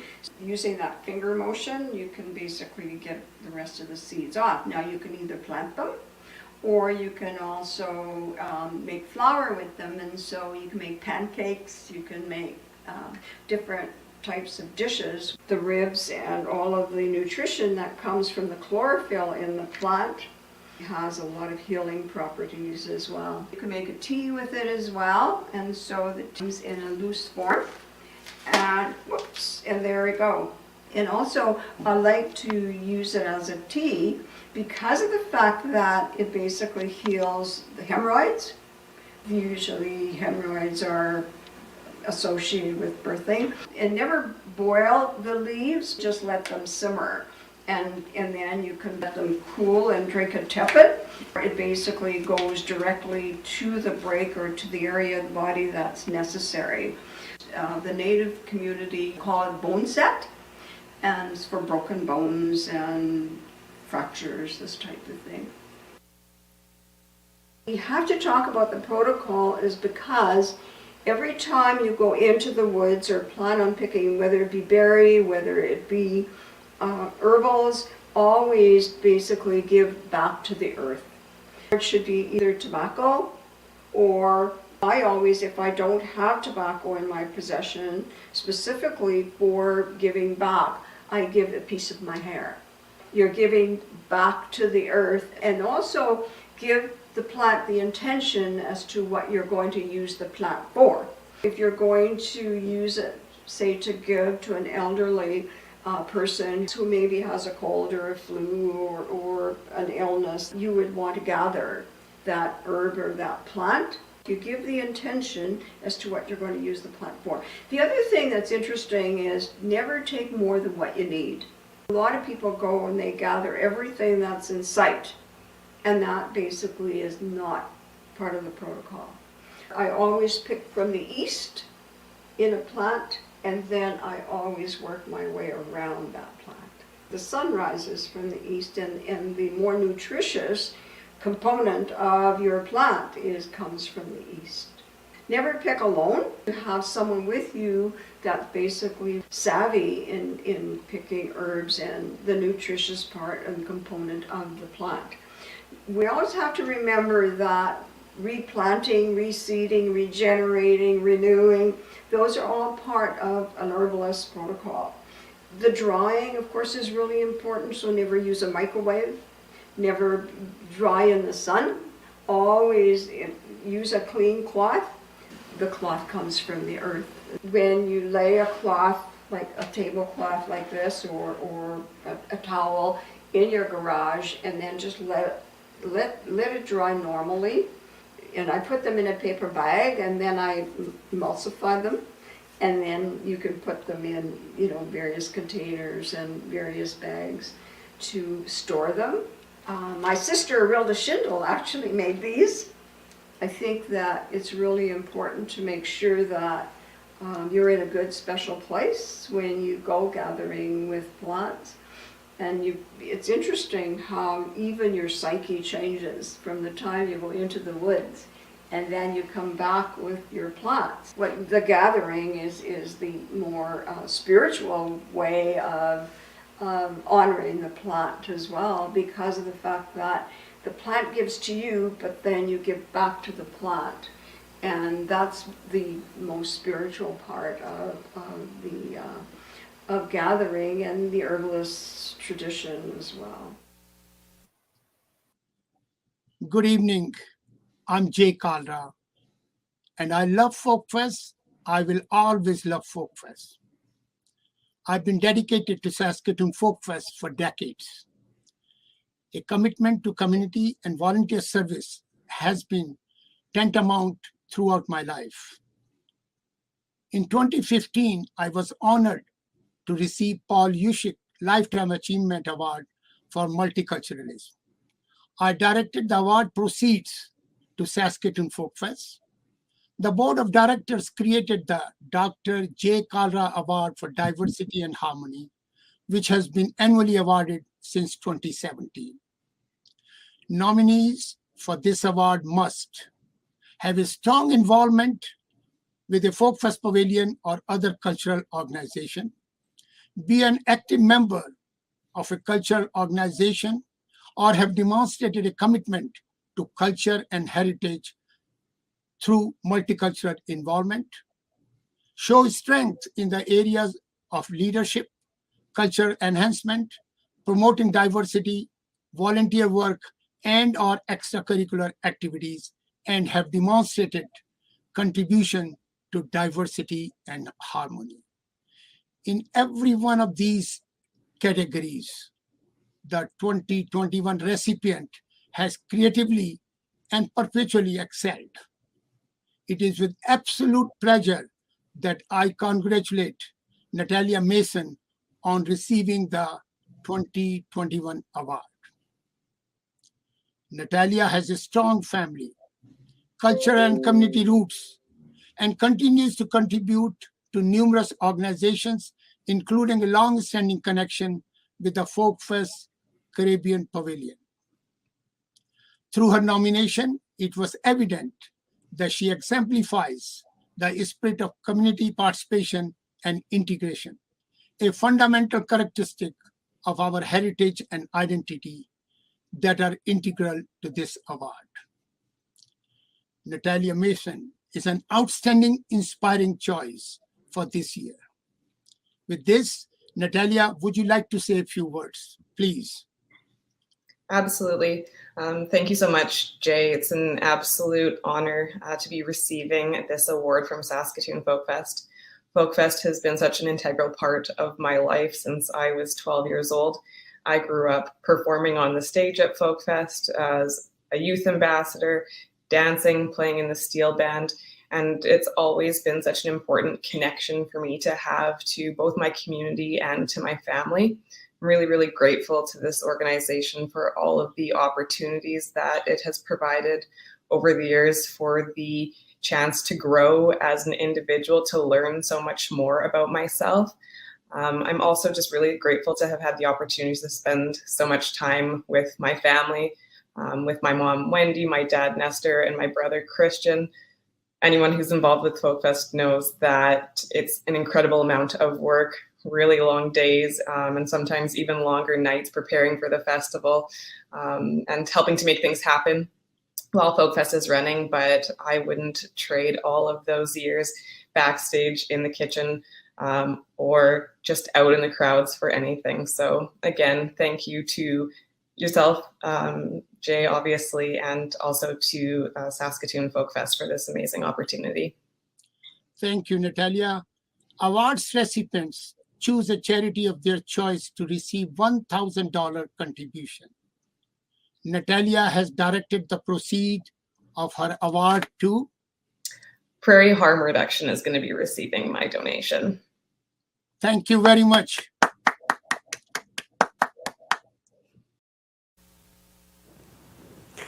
Well, congratulations to Natalia, and thank you, Flo, for sharing your knowledge with us today. I think we have all learned something about the versatile plants and how to forage respectfully. Do you love Indian food? Well, then you're in luck, because next we have a cooking demonstration from the India Pavilion. Kiran will be showing us how to make a staple dish in many regions of India. This flavorful dish mainly consists of chickpeas and is often served with naan bread.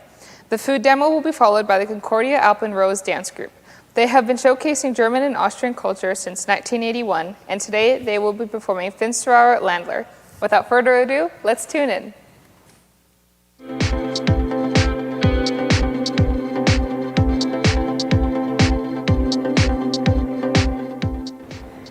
Namaskar. I'm Kiran from the Indian Pavilion, and today we are going to be making chole bhature. You guys might have heard about chickpea curry and the deep fried naan bread, or a puri or a bhatura. You know, that sounds like a yummy, delicious thing. You know, chickpea curry everybody likes. And this specific item comes from the northern part of India. The chickpeas that I have soaked for overnight. So it kind of looks like this when they are soaked overnight. Let's add these chickpeas in a pressure cooker.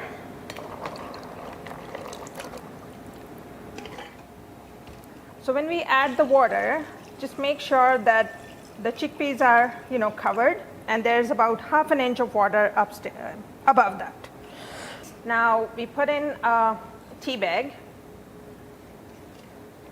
couple bay leaves, a stick of cinnamon, and 3-4 cloves, and 1 or 2 black cardamom. And now we're gonna close and let this cook. Okay, so by the time the chole is pressure cooking, what we will do is get the dough for the bhature ready. So what I have got here is the all-purpose flour, or the maida we call, and then that's about 2 cups. Just make an incision, right in the middle, where we are going to be using some dry yeast. It's about ½ a spoon. Some sugar on top, about ½ a spoon, and of course a little bit of salt, about ½ a cup of yogurt, about a spoonful or 2 of oil. We mix this all together and use as much water as you need. When you are binding this dough with your hands, every ingredient gets mixed properly. Now we'll start to make the gravy. So we do a spoonful of cumin seeds, and it is working its way. We do a couple whole red chilies in there.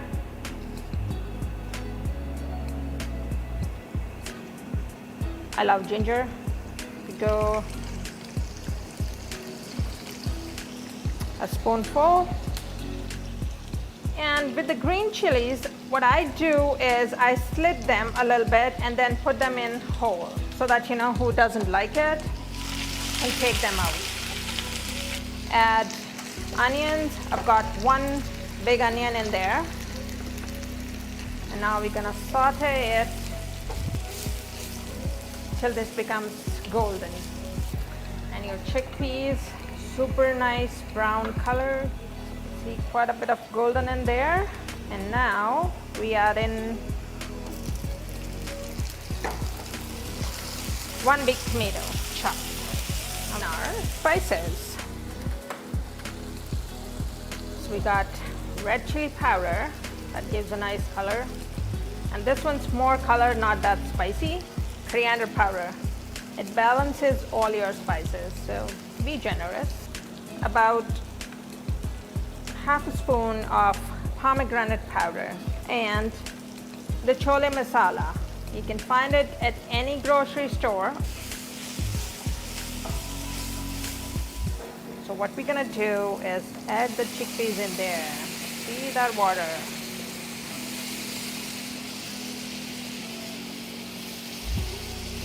With the lid on, and then we'll add some more things in there. So I do have the dough ready, and See how fluffy and nice and soft it is? I'm gonna give it another knead. That's it.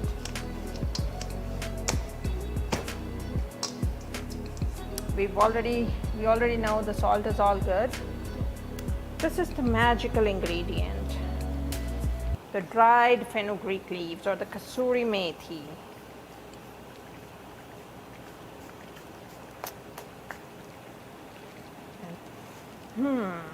Smells good. And we take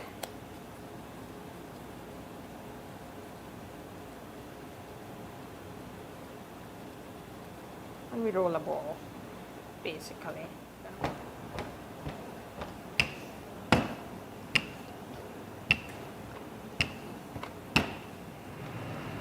Okay, the chickpeas are good to go. Turn the gas off. And there we are with our first bhatura. Okay.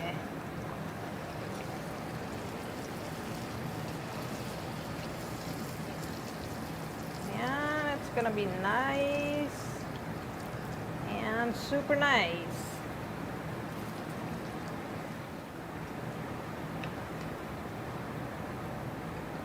Yummy, yummy.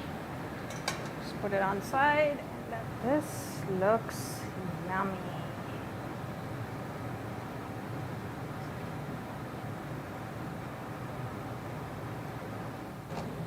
And of course, some green chilies.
Thank you for that outstanding performance. They are always looking to expand their membership, so check them out on social media.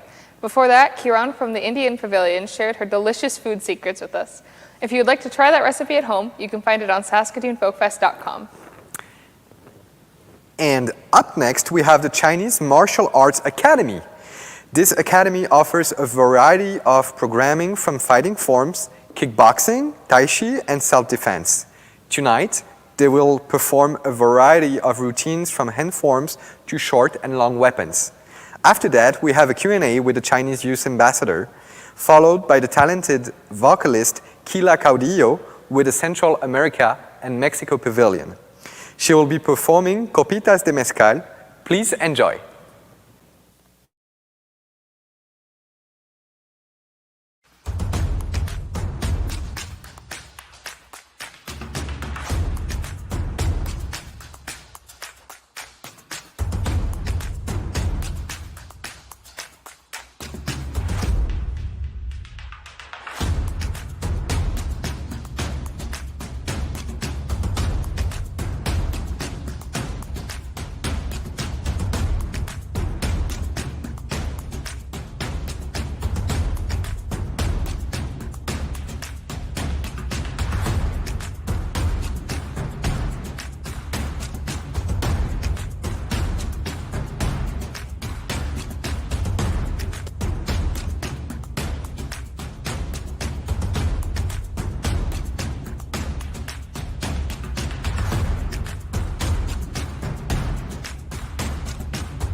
Hi, this is Winnie Mchangwa, the treasurer for the Folkfest Board 2021.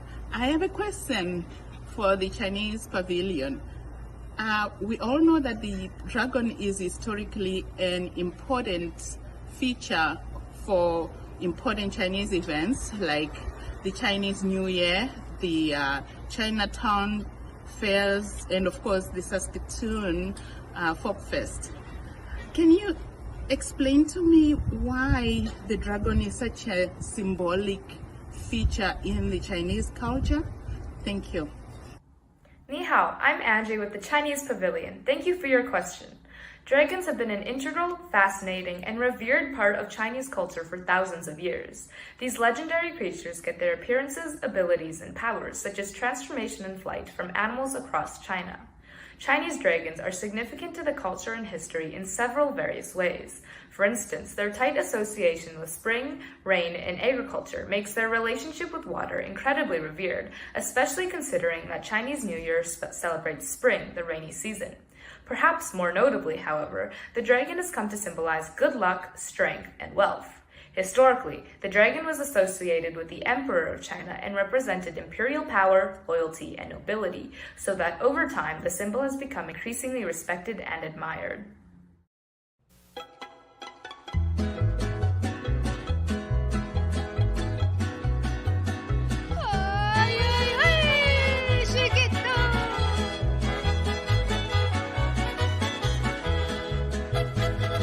He venido de tierras lejanas, he venido para confesar, aunque pobre me sobran las ganas, por esto mismo me voy a emborrachar. Se me fue de mi lado ese ingrato, se se me fue, no lo puedo evitar. Su recuerdo a veces me mata, pero soy hembra y me tengo que aguantar. Que sirvan las otras copitas de mezcal, que al final ganamos con ponernos a llorar. Que sirvan las otras copitas de mezcal, que al final ganamos con ponernos a llorar. ¡Ay, chiquillo!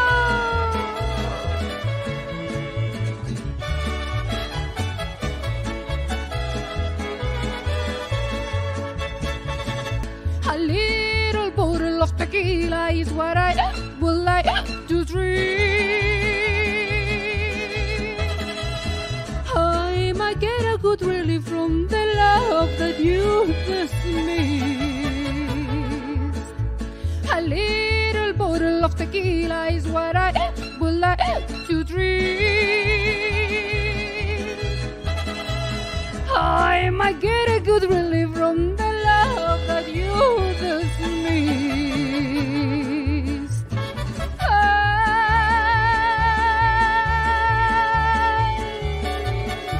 My life without you, what I'm going to do? 'Cause the bottle of tequila make me lose. Pero qué cosas, chiquitita. Almost everything. Pues más o menos cuánto. Kind of everything. Mírala, mírala. Oh, Viola.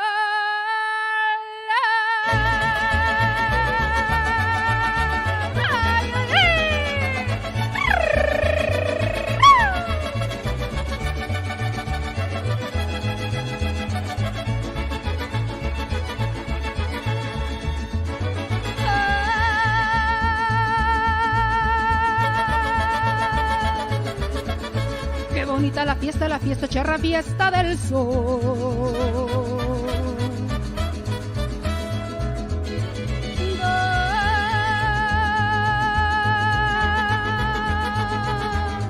De los hombres valientes traen justucando la animación.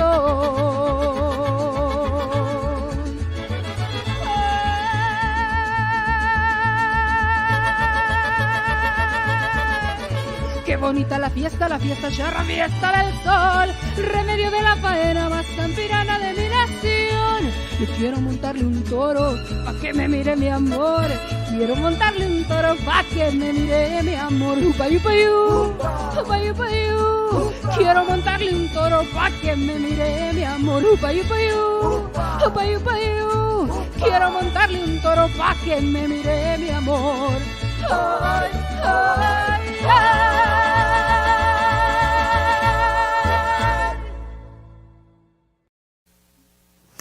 A round of applause for Keela. That was so much fun. Be sure to tune in tomorrow again to catch another song from her. Before that, we saw a wushu performance from the Chinese Martial Arts Academy.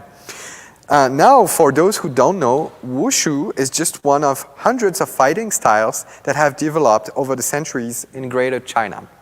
Although they are technically fighting styles, martial arts advocates virtue and peace, not aggression and violence, and ethics and philosophy are often important aspects of Chinese martial arts. To learn more, visit saskwushu.com. Up next, we have a cultural folk song called Duzi Belo, presented by the Nepalese community of Saskatoon. The Duzi Belo is a song that is sung on the last 3 days of Tihar, which is a 5-day festival for the Nepalese Hindus around the world. One central element of this festival is the worship of animals for their role in shaping the Nepalese way of life. Let's tune in.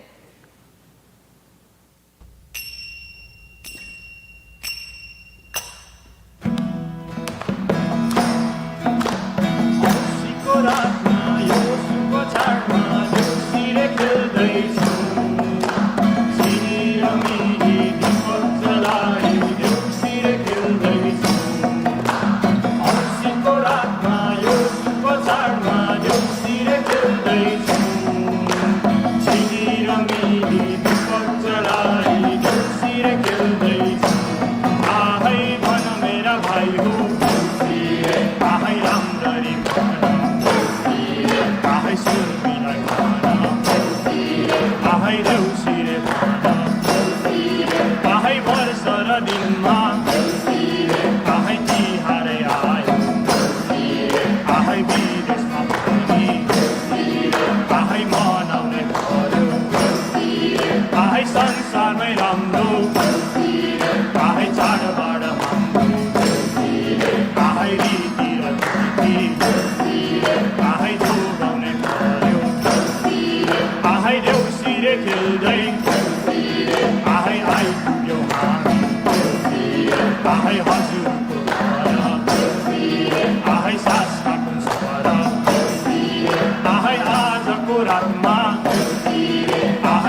भन आहै सुर्मीलाई भन आहै राम्ररी भन आहै देउसीले भन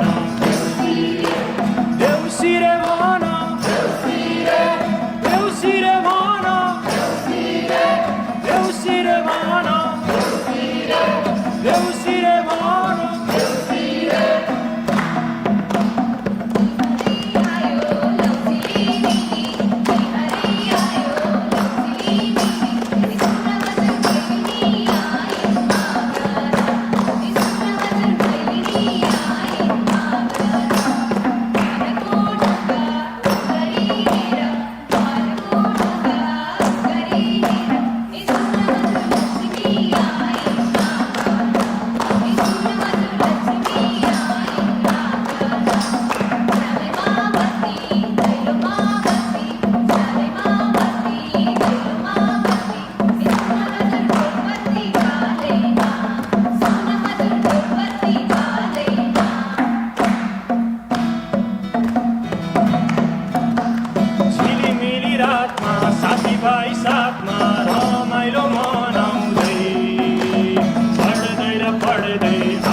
सतुमाची आहै हजुरकै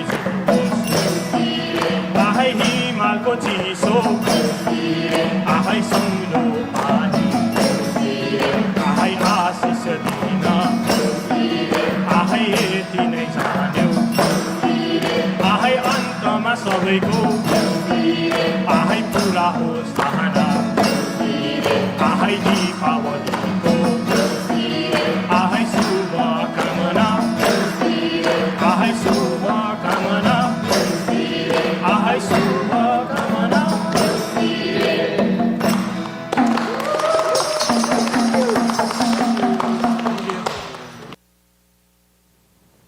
What a beautiful performance. Thank you to the Nepalese community of Saskatoon for providing us with a glimpse into the Tihar Festival. This was the first time they had gathered in over a year. You could see and hear the joy from all of them from singing this special song together. Now, did you know that the sari is one of the oldest garments in the world? Have you ever wondered how to properly wear a sari? The Indian youth ambassadors, Prapti, Shakti, and Ritu, are here to show you how.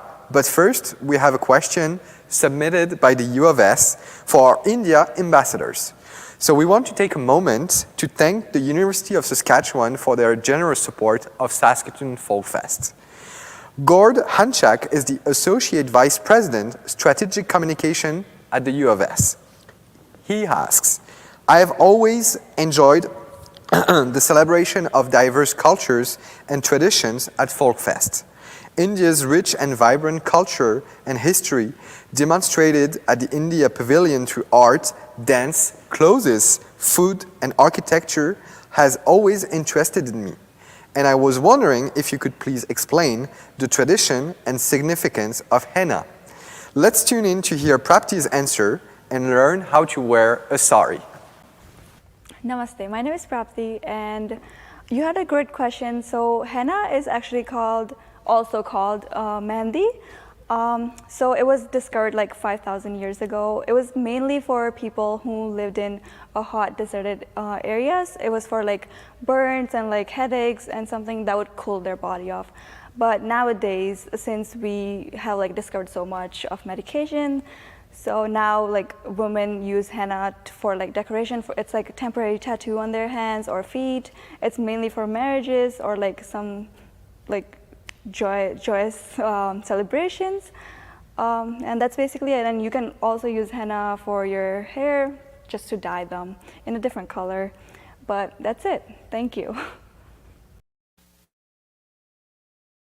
Now, whichever legend or story you may choose to believe, the important part is a sari holds a lot of cultural significance in India. It is worn by women all over. It is a form of clothing that makes you look graceful. It covers your entire body while enhancing your natural curves in the most dignified of ways. The sari is really unique in its way that it shows how a woman can manage many things in life while being at ease, while doing her like day-to-day chores and duties, while maintaining like elegance in a sari. It's almost as if you can manage a sari, you can manage a household. Because these things are hard to manage, just so you know. Well, now, saris come in many different forms. You can have something modern, something that I am wearing. And you can have something more traditional, which is what I'm wearing. Yeah, now something like that you would wear to festivals and pujas, which is a Hindu prayer session. And something like this you could wear to more so a party, if you will. Nevertheless, though, whether it's modern or traditional, saris are a timeless trend. You can never go wrong with a beautiful sari. They make you look gorgeous, dazzling, and striking no matter what. So now we'll be welcoming Prapti, one of our fellow youth ambassadors for the Indian Pavilion, and Kira from the Greek Pavilion, who will be our wonderful participant, to show us how to do this, how to drape the sari in like the traditional way, which is known as the nivi drape, which I just learned yesterday. Now here you have options. Either you can pleat this part as well and have something that Shakti has and have a pleated part, or you can do something that I've done and just leave it open like this. To learn. It's easier if you leave it open and it looks more stylish. Okay. This is pleating. Yes, this is pleating. You just throw it over your shoulder? Yes. And then for It should just, it shouldn't be too high up. You don't want it too high up. It makes it look really suffocating. You want it to be a little low, just enough so that, you know, it looks like it's there. A little bit higher on, yeah, there we go. It's to like, because the main part of the palu is to be covering like the chest. It's basically like your shirt aspect. So that looks pretty good. What we would do is, if you look at Prapti's blouse and my blouse, which is like the name for the top, crop top, you'd pin it like somewhere in the right back here, like here. a safety pin here, and then sometimes in the back as well if you don't want like it to how move. she has it. But since Kira's top like is like it doesn't have straps where we can pin it, what we're gonna do, if you could scooch over a little bit, turn around, we'd probably pin it here, like so the camera can see, right here, so that it stays up and that you're not worrying about the palu. But yeah, that was it. You actually just wore your first sari, so congratulations And you on look that. awesome. Oh my God, you look so good. Do a little twirl for us. Yeah. Yes, good job, actually. Hi, I'm Troy Cooper, and I'm the Chief of the Saskatoon Police Service. I have a question for the India Pavilion. In videos, we'll sometimes see cows walking around in large centers in India. Sometimes they're decorated, and I'm just wondering, are cows really sacred in India? And if so, why? Namaste. My name is Ritu Patel, and I'm with the India Pavilion. Thank you, Troy, for this amazing question. Yes, cows are indeed sacred in the Hindu religion. Now, there are many different stories and legends behind this.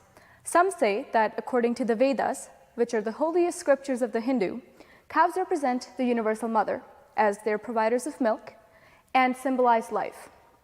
It is also known that during the ancient times, Hindus relied heavily on the cow for dairy products, to plow their fields, and the use of cow dung as fuel or fertilizer.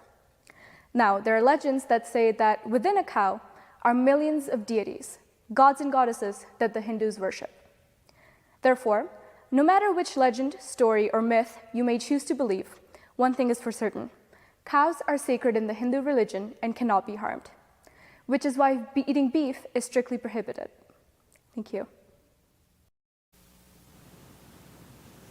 Well, thank you to Prapti, Shakti, and Ritu for that great Sari demonstration and for the informative responses to the Q&As.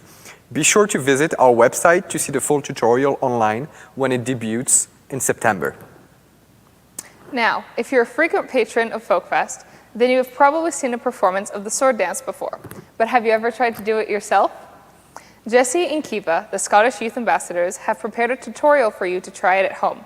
Make some space in your living room and get ready. Please note that they would recommend holding off on using real swords until you have a few years of experience under your belt. After that, we have Kamal Bandara performing a Sri Lankan song that laments pride and gratitude for Sri Lanka. Then, we will head back to the Scottish Pavilion for Strip the Willow from the Glenlily Highland Dancers. Let's check it out. And today we have two participants with us to join us. We have Abdullah from the Pakistan Pavilion. Oh, thank you. And Shakti from the Indian Pavilion. Hey guys, thanks for having us. So we're going to start off at the top of our sword, and we're going to do 2 patty buzz. So basically what happens there is you're just going to extend your foot to the side and then hop to it and then meet your back foot, and then we're going to do it to the other side, and yeah. And if you want, we can try that again just to get it down. So patty ba, patty ba. And then for the next part, we're gonna do the side toe, front toe part. So we're gonna point our foot to second and put our arm in second position. And then we're gonna hop, bringing our foot to what we call it third position. And then we'll hop, bringing our foot to fourth position, going like over the swords. And then we just do that again on the other side. So how we're gonna do that is front, toe, side, toe, front, toe. So do you want to try that all together? 5, 6, 7, 8. Patty ba, side toe, front toe, side toe, front toe. And how your arms for that is basically for the patty paws, you're going to be in first position, which is just a fist. And then for the side toe, front toe, you'll keep your one arm in first and then bring the other one up.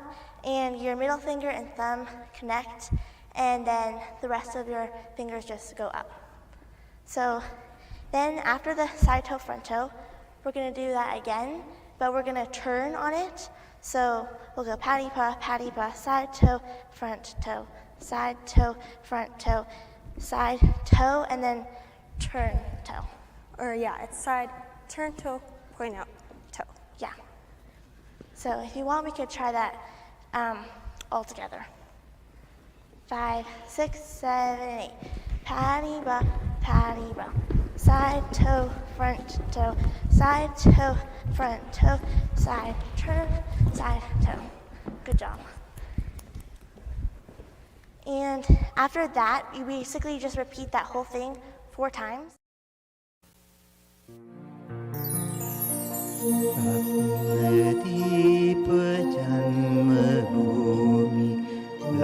Lankadeep Vijaya Bhumi.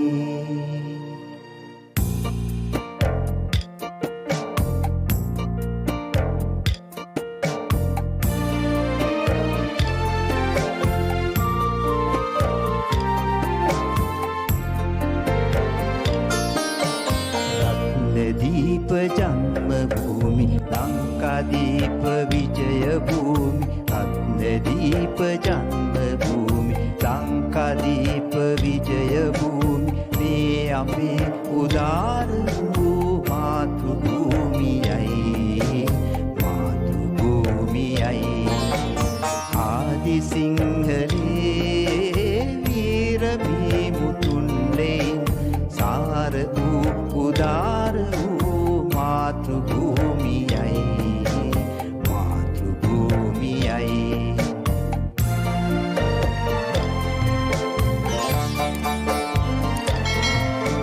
Manikya se polo gabe nidhanvi,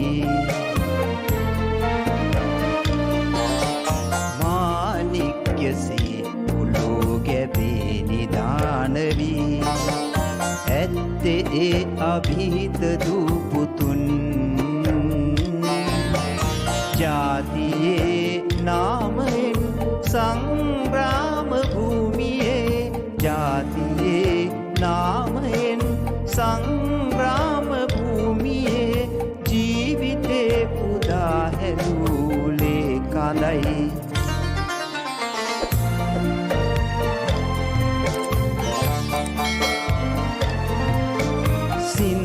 Sindupamana Kautala Matinadi,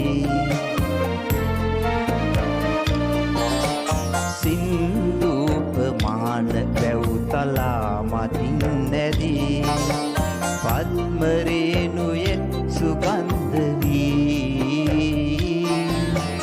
Rankaral Namahama Sitrabodayen Pura, Rankaral Namahama Sitrabodayen Pura. Enne unhilu pranavayuvai.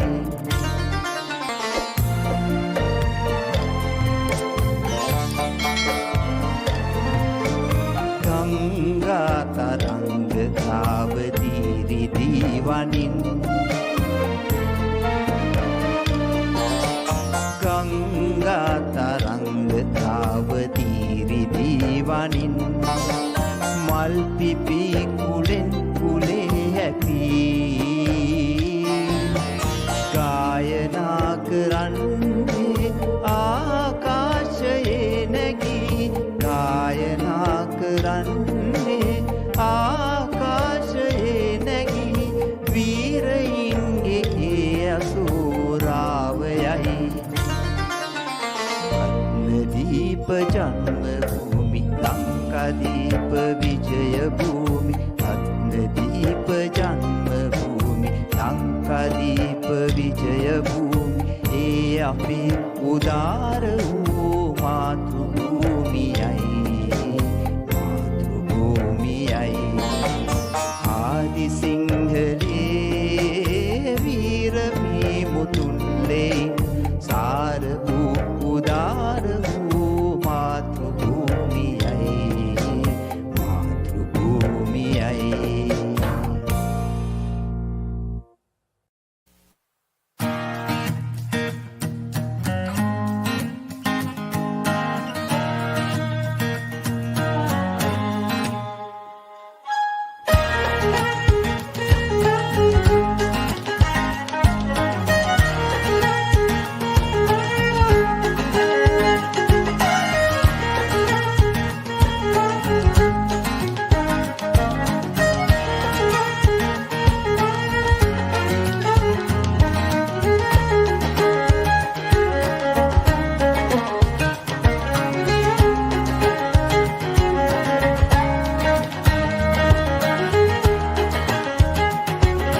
Wow, I'm sweating from just watching that dance.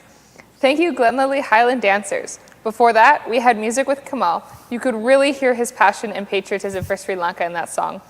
And finally, thank you, Jesse and Kiva, for the Scottish sword dance tutorial. Folkfesters, were you following along at home? How'd it go? Let us know in the comments. Is anyone brave enough to post a selfie of their footwork? And next, we have a Leprechaun Q&A with the Irish Youth Ambassador. And now, more Francophone music with Joe Jackson. Joe has trained with a variety of Métis, French-Canadian, Cape Breton, and Acadian masters, effectively absorbing every aspect of Canadian fiddle music.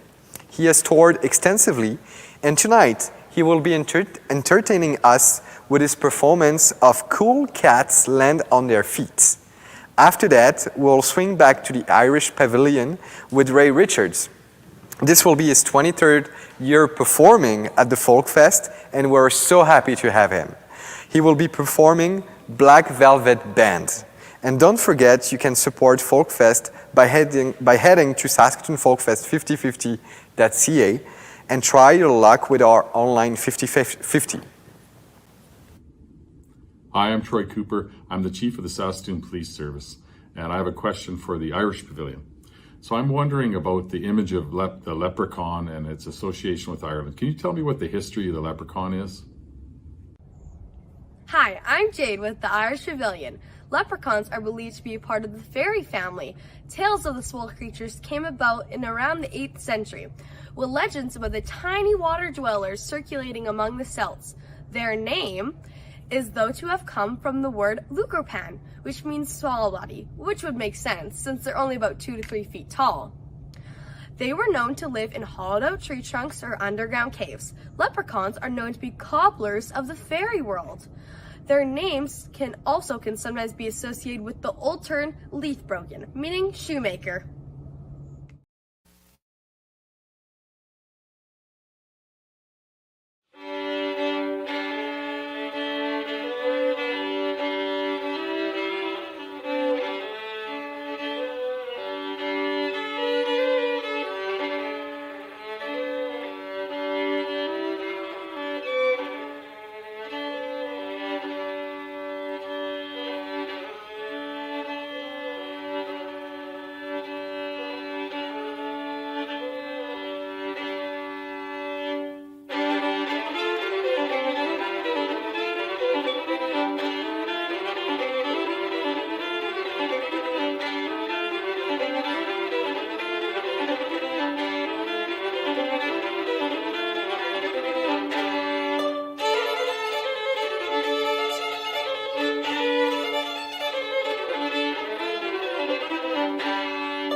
In a neat little town they call Belfast, apprentice to trade I was bound, and many's an hour's sweet happiness I spent in that neat little town, till sad misfortune came over me and caused me to stray from the land, far away from me friends and relations, to follow the black velvet band. Her eyes, they shone like the diamonds, you'd think she was queen of the land, and her hair hung over her shoulders, tied up with a black velvet band.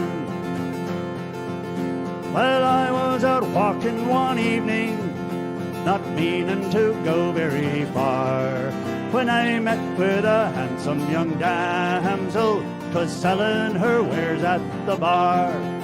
When a watch she took from a customer and flipped it right into me hand, and the very next thing that you know, me lads, I ends up in Van Diemen's Land. Her eyes, they shone like the diamonds, you'd think she was queen of the land, and her hair hung over her shoulders, tied up with a black velvet band. Next morning before judge and jury, for trial I had to appear, and the judge, he said to me, young man, the case against you is quite clear, and 7 long years is your sentence, well, you're going to Van Diemen's Land, far away from your friends and relations, betrayed by that black velvet band. Her eyes, they shone like the diamonds, but you'd think she was queen of the land, and her hair hung over her shoulders, tied up with a black velvet band. So come all you jolly young fellows, well, I'll have you take warning from me, for whenever you're out on the liquor, me lads, beware of them pretty colleens, for they'll fill you with a whiskey and porter till you are not able to stand, and the very next thing that you know, me lads, you'll end up in Van Diemen's Land. Her eyes, they shone like the diamonds, you'd think she was queen of the land, and her hair hung over her shoulders, tied up with a black velvet band. Thank you so much, Ray and Joe Jackson, for those great performances. I'm very excited to announce this next performance because I think it is an objective fact that the kids' performances at Folkfest are just the best. The Saskatoon Benga School are going to sing a nursery rhyme. After that, you'll see a dance performance from my home pavilion.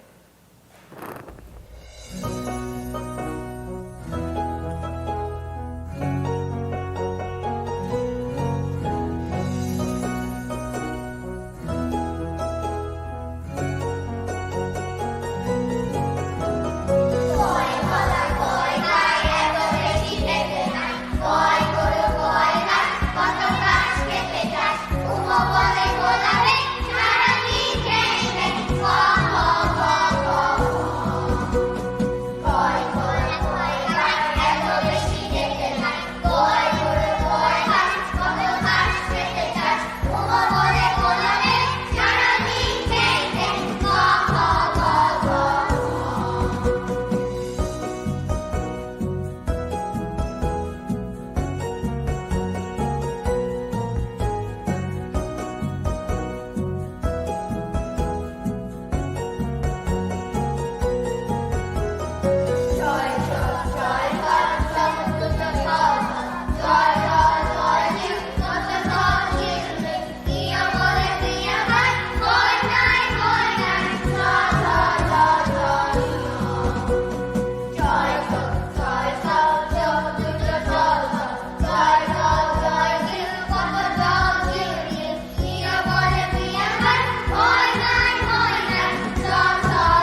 That was the traditional Greek dance known as a tsamiko.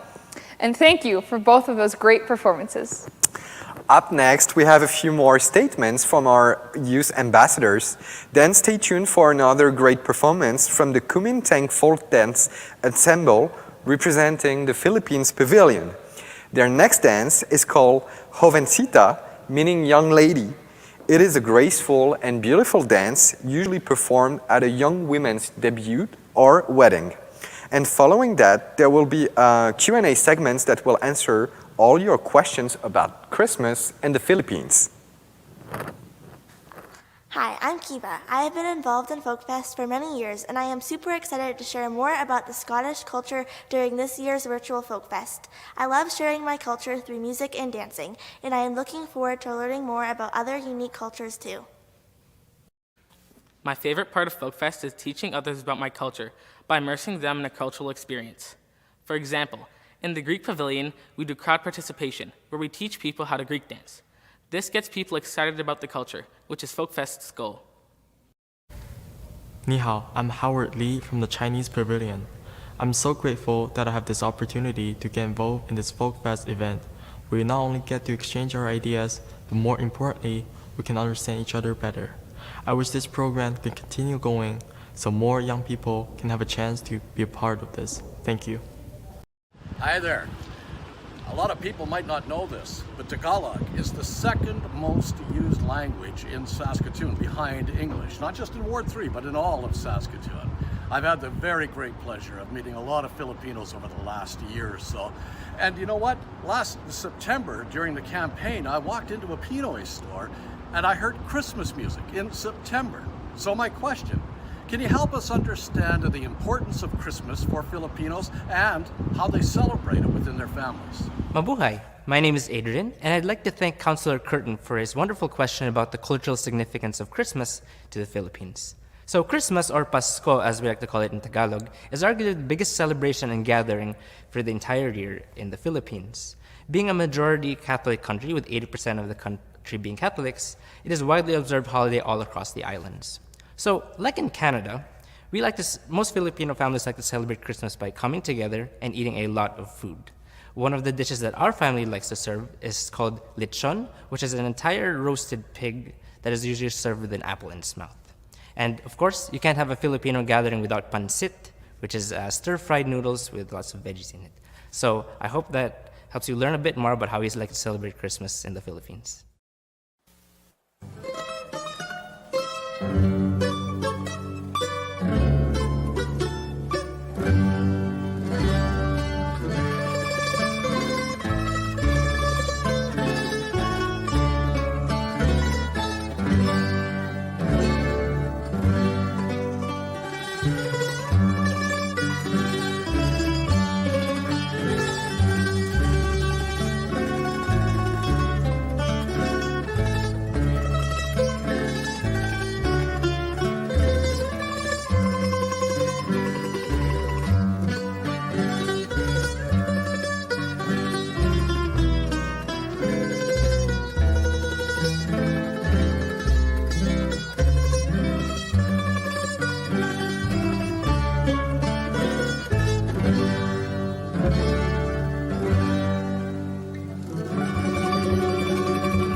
Well, Adrienne, let me know if I can join you for Christmas next year, because that food looks amazing. And I'd like to thank the Kumintang Folk Dance Ensemble for their beautiful performance.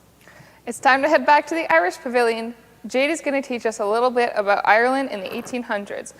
Then we have Ray Richards performing Fields of Athenry, which might sound a bit familiar as it has become a popular sports anthem for Irish fans. Do you know what the song is about? Put your guesses in the comments and I'll reveal the answer after the performance. But first, Arnaud is going to share a question for the South Sudan Youth Ambassador from Paul at Sask Culture. We are especially grateful to Sask Culture and the Multicultural Council of Saskatchewan for sponsoring all of our youth ambassadors' cultural episodes this summer. I can say firsthand how much I enjoyed and learned from this experience. Hi, I'm Nicole from the South Sudanese Pavilion. South Sudan became independent from Northern Sudan on July 9, 2011, and has been independent for the past 10 years, as we've just celebrated our 10th anniversary, making us the youngest country worldwide. Equatoria might be a familiar name associated with South Sudan.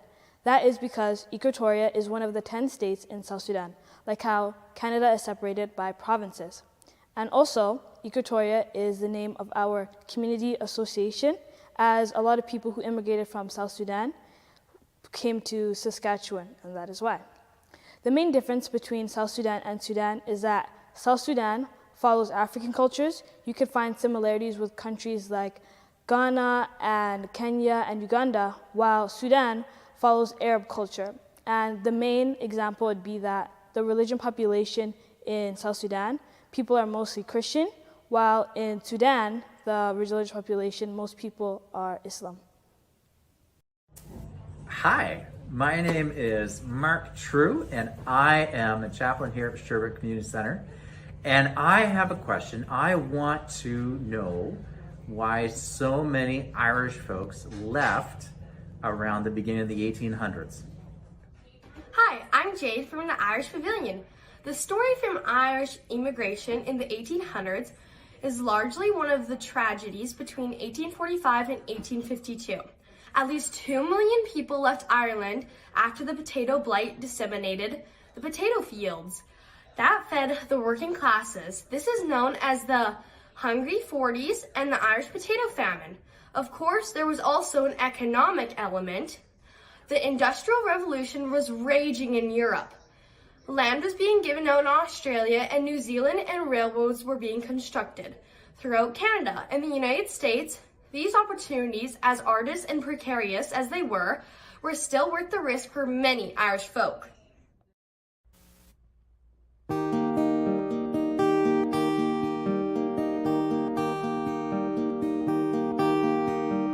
Near a lonely prison wall, he heard a young maid calling,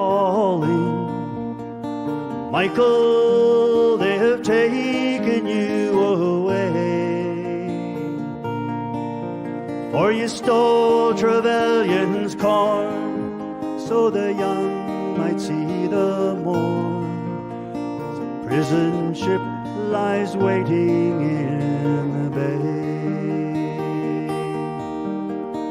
Low lie the fields of Athenry, where once we watched the small free birds fly.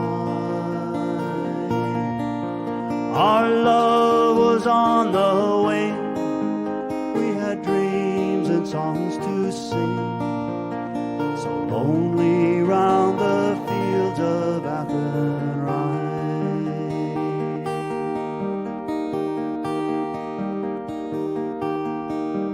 By a lonely prison wall, she heard a young man calling, nothing matters, Mary, when you're free. Against the famine and the crown, I rebelled, they cut me down. Now you must raise our child with dignity. Low lie those fields of Athenry, where once we watched the small free birds fly. Our love was on the wing. We had dreams and songs to sing. So lonely round the fields of Athenry.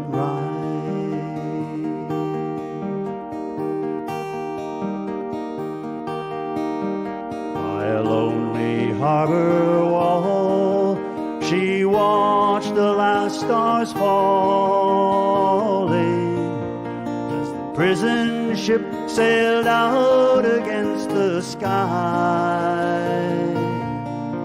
Sure she'll wait and hope and pray for her love in Botany Bay.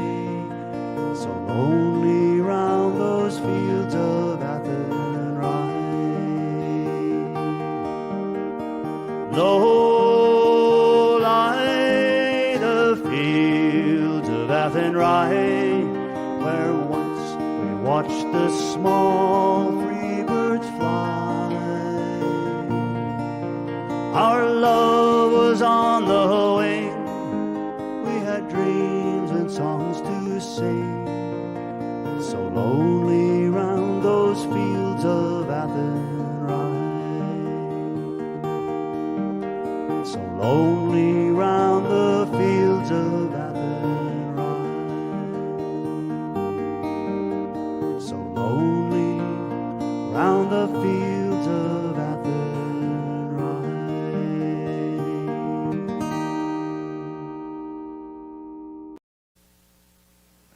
Thank you, Nicole, for answering that question. Unfortunately, you guys didn't actually hear the question, so I will read it out to you now. South Sudan is a relatively new country that is separated from the rest of Sudan. Why was it also known as Equatoria? Could you describe the culture of South Sudan and how is it different from Sudan? And once again, I would like to thank Paul at SAS Culture for that question. Now, thank you, Ray, for that inspiring performance of Fields of Athenry. Did you know that the song is a fictional narrative of an Irish man who, during the Great Famine of the 1840s, stole food for his family and was sentenced to exile? Although the song is set in the 1840s, it was actually written in 1979. Now, if you believe that breakfast is the most important meal of the day, then you need to try the next food demonstration. Tia and Natalie, the Hungarian youth ambassadors, are going to teach us how to make palacinta, which are similar to crepes. So let's get cooking. Today we're going to be making Hungarian palacinta, which is also known as crepes. Okay, so first off, you start with 2 cups of flour. And then we have to make a sort of kind of center, like a little hole in the middle. Like a well. There's kind of like a little hole right here. Yep. And in the hole, you want to crack 2 eggs into. So then this is what we have so far. And then we have to combine them and mix until they are smooth. Start slow in the beginning. And we want to make sure that it's very smooth so that there's no pulps or clumps.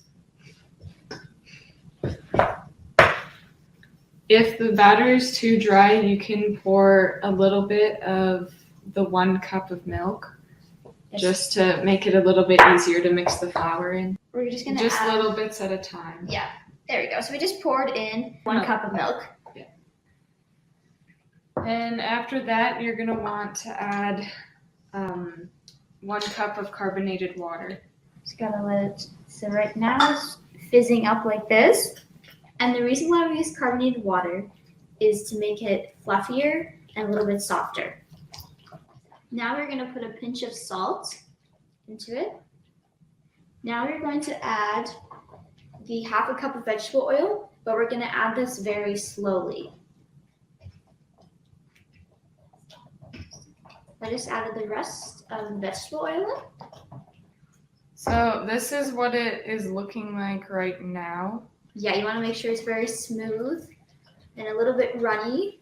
And once you get all of the clumps out of it, then you're gonna want to refrigerate it for about 10 to 15 minutes.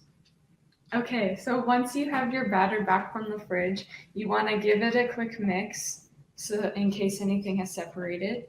With this one, you can see that it's liquidy. Hungarian palacinta is thinner than regular pancakes that you normally see. Yeah, so they're gonna also be larger. They're gonna take up the whole pan and not just like a tiny section of it. Yeah, it's also similar to the French crepes as well.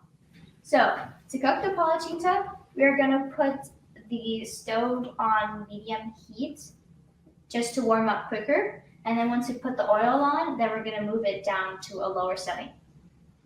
So you're just gonna put a little bit of vegetable oil on it, not too much, just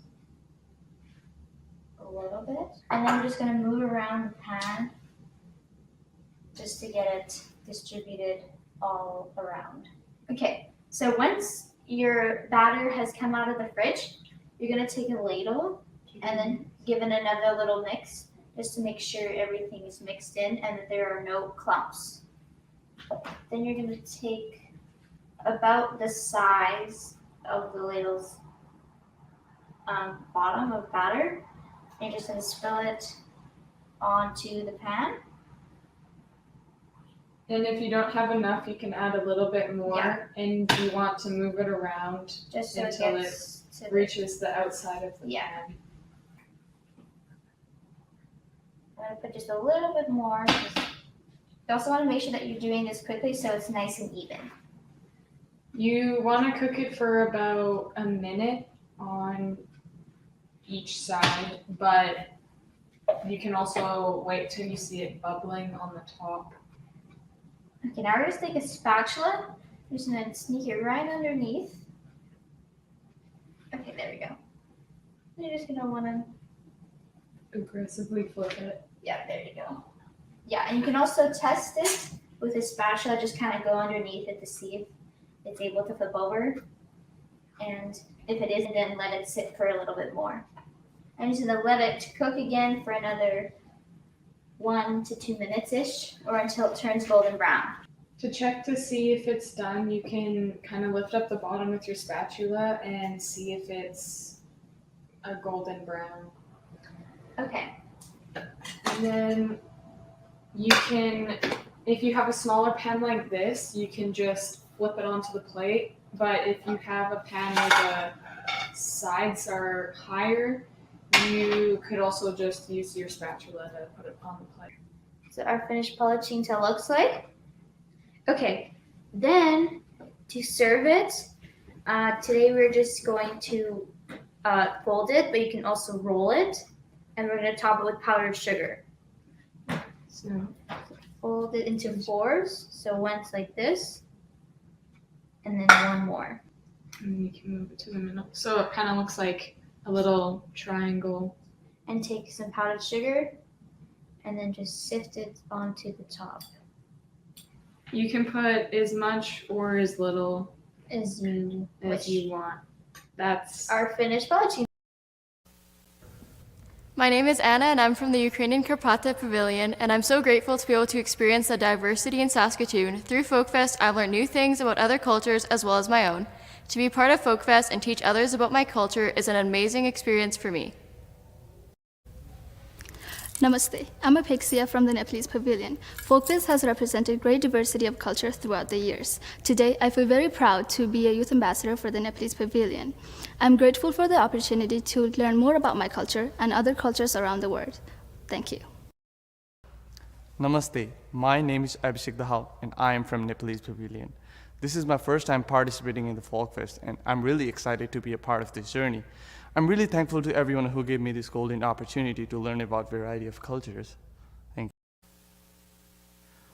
Well, thank you so much, youth ambassadors, for sharing your inspiring personal statements. And thank you, Tia and Natalie. That looks super delicious and pretty easy to make.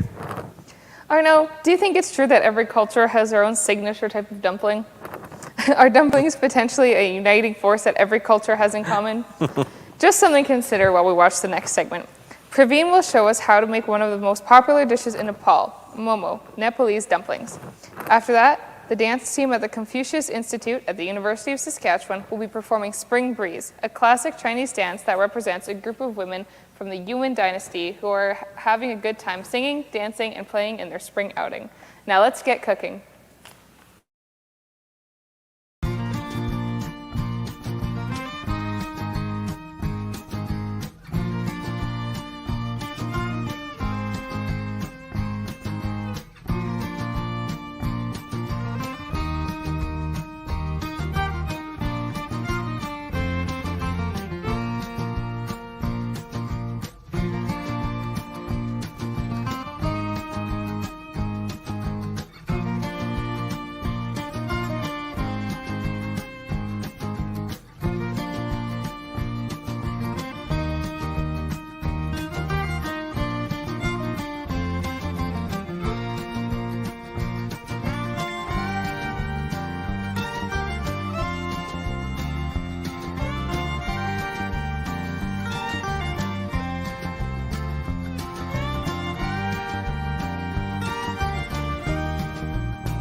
Beautiful. Thank you to the Confucius Institute for that remarkable performance. And thank you, Praveen and the Nepal Pavilion, for sharing your recipe for momo. That looked delicious. Remember that all the recipes will be posted on our website throughout the month of September. Keep following us on social media to keep up with all the delicious cuisine. And now I am pleased to introduce Emma and Paul from the Scottish Pavilion. Fun fact, Emma is a direct relative of Robert Burns, who was and is Scotland's national poet, recognized around the world for his work focusing on universal themes of love and nature. He has a national day named after him, and many folks around the world celebrate him on January 25th of each year. There is a song based on a poem by Robert Burns that is used worldwide to ring the new year. Can you guess the name of that song? Post your guesses in the comments and I will reveal the answer right after Emma and Paul's performance of Walk the Road.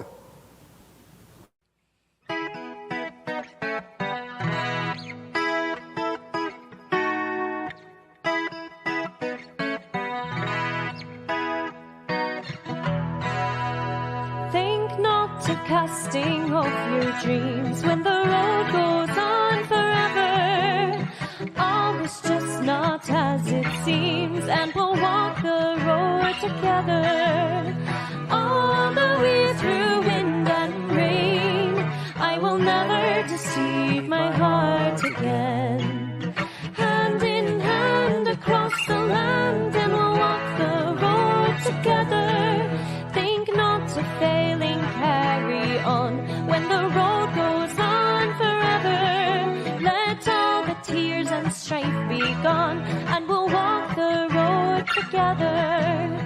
All the way through wind and rain, I will never deceive my heart again. Hand in hand across the land, and we'll walk the road together. Think not of stopping in the strife when the road goes on forever. Let joy and happiness be rife, and we'll walk the road together. All the way through wind and rain, I will never deceive my heart again.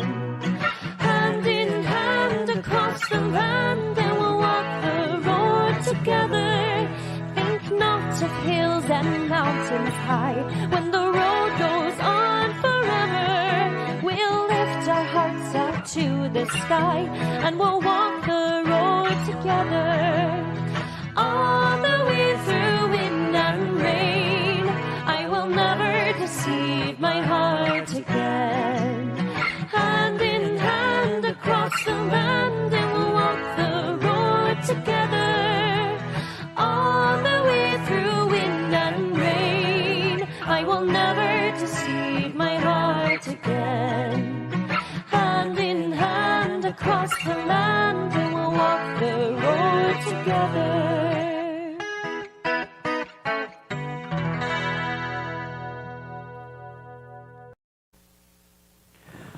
Thank you so much, Emma and Paul. That was beautiful.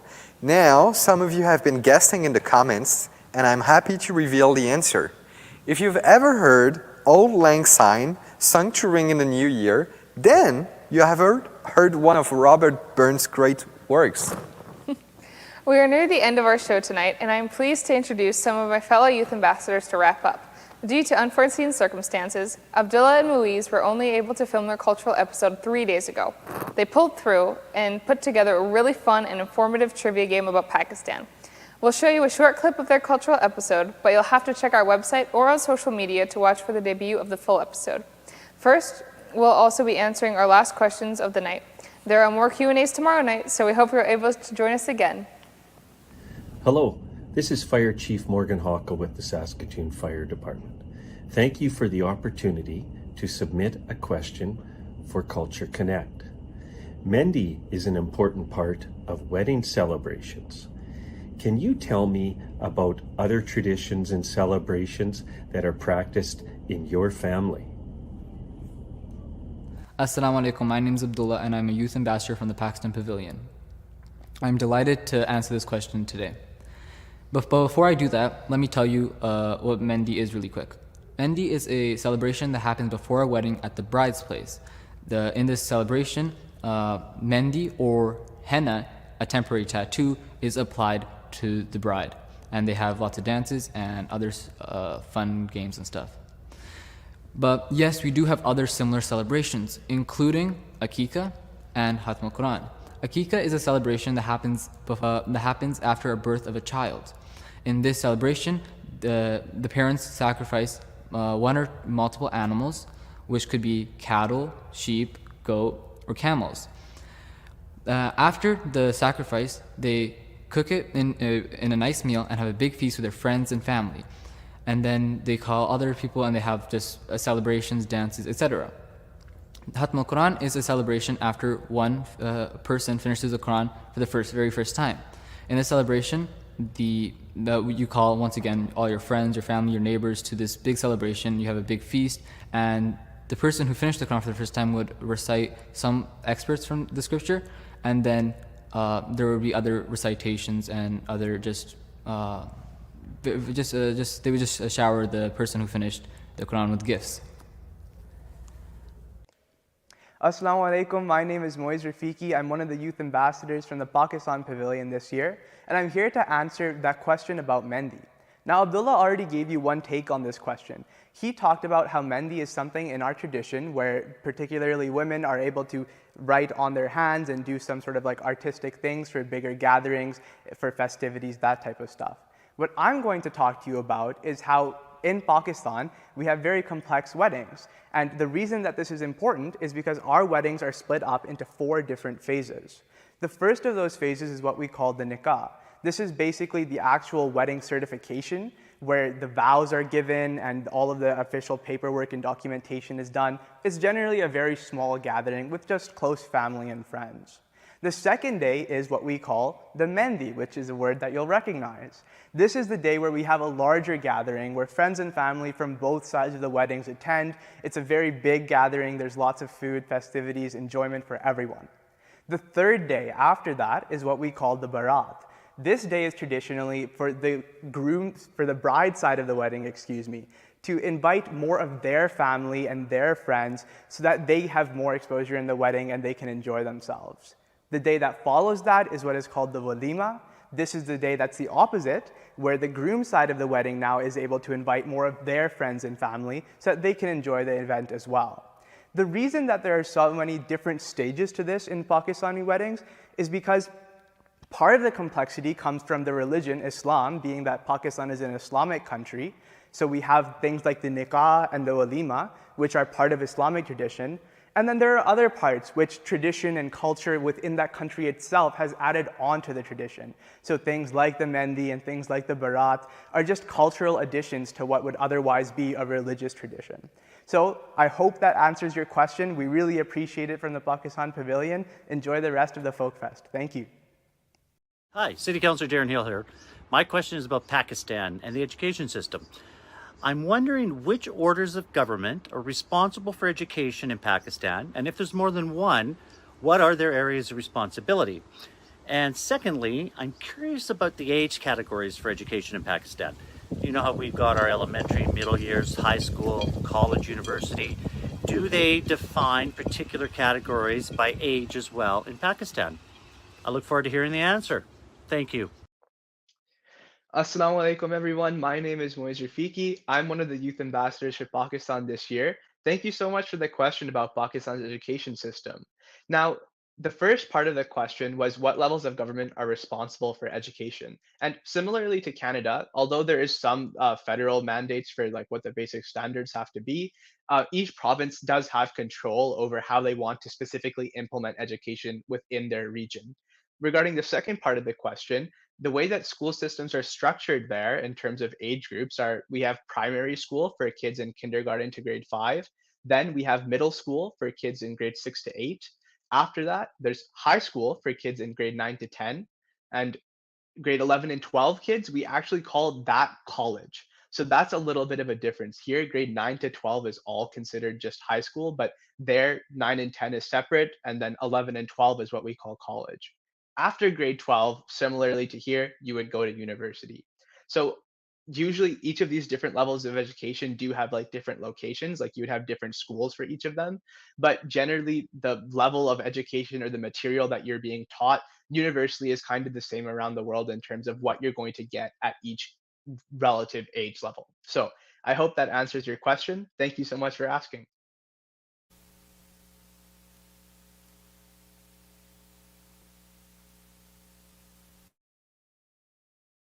Nicole, what category would you like your question to be from? Hi, I'm Nicole from the South Sudanese Pavilion, and I would like my question to be from the culture category. Okay, Nicole. So my question for you is,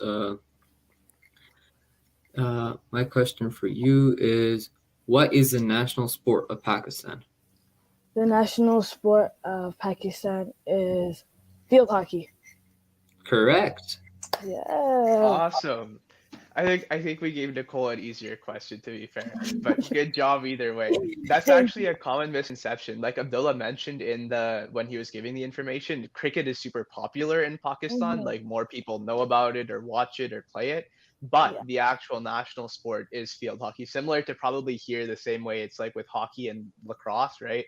Hockey Yeah. is a lot more popular, but technically our national sport in Canada is lacrosse, if I'm not mistaken. Exactly. Right? So For sure. it's a similar thing there. Yeah. Awesome. Good job, Nicole.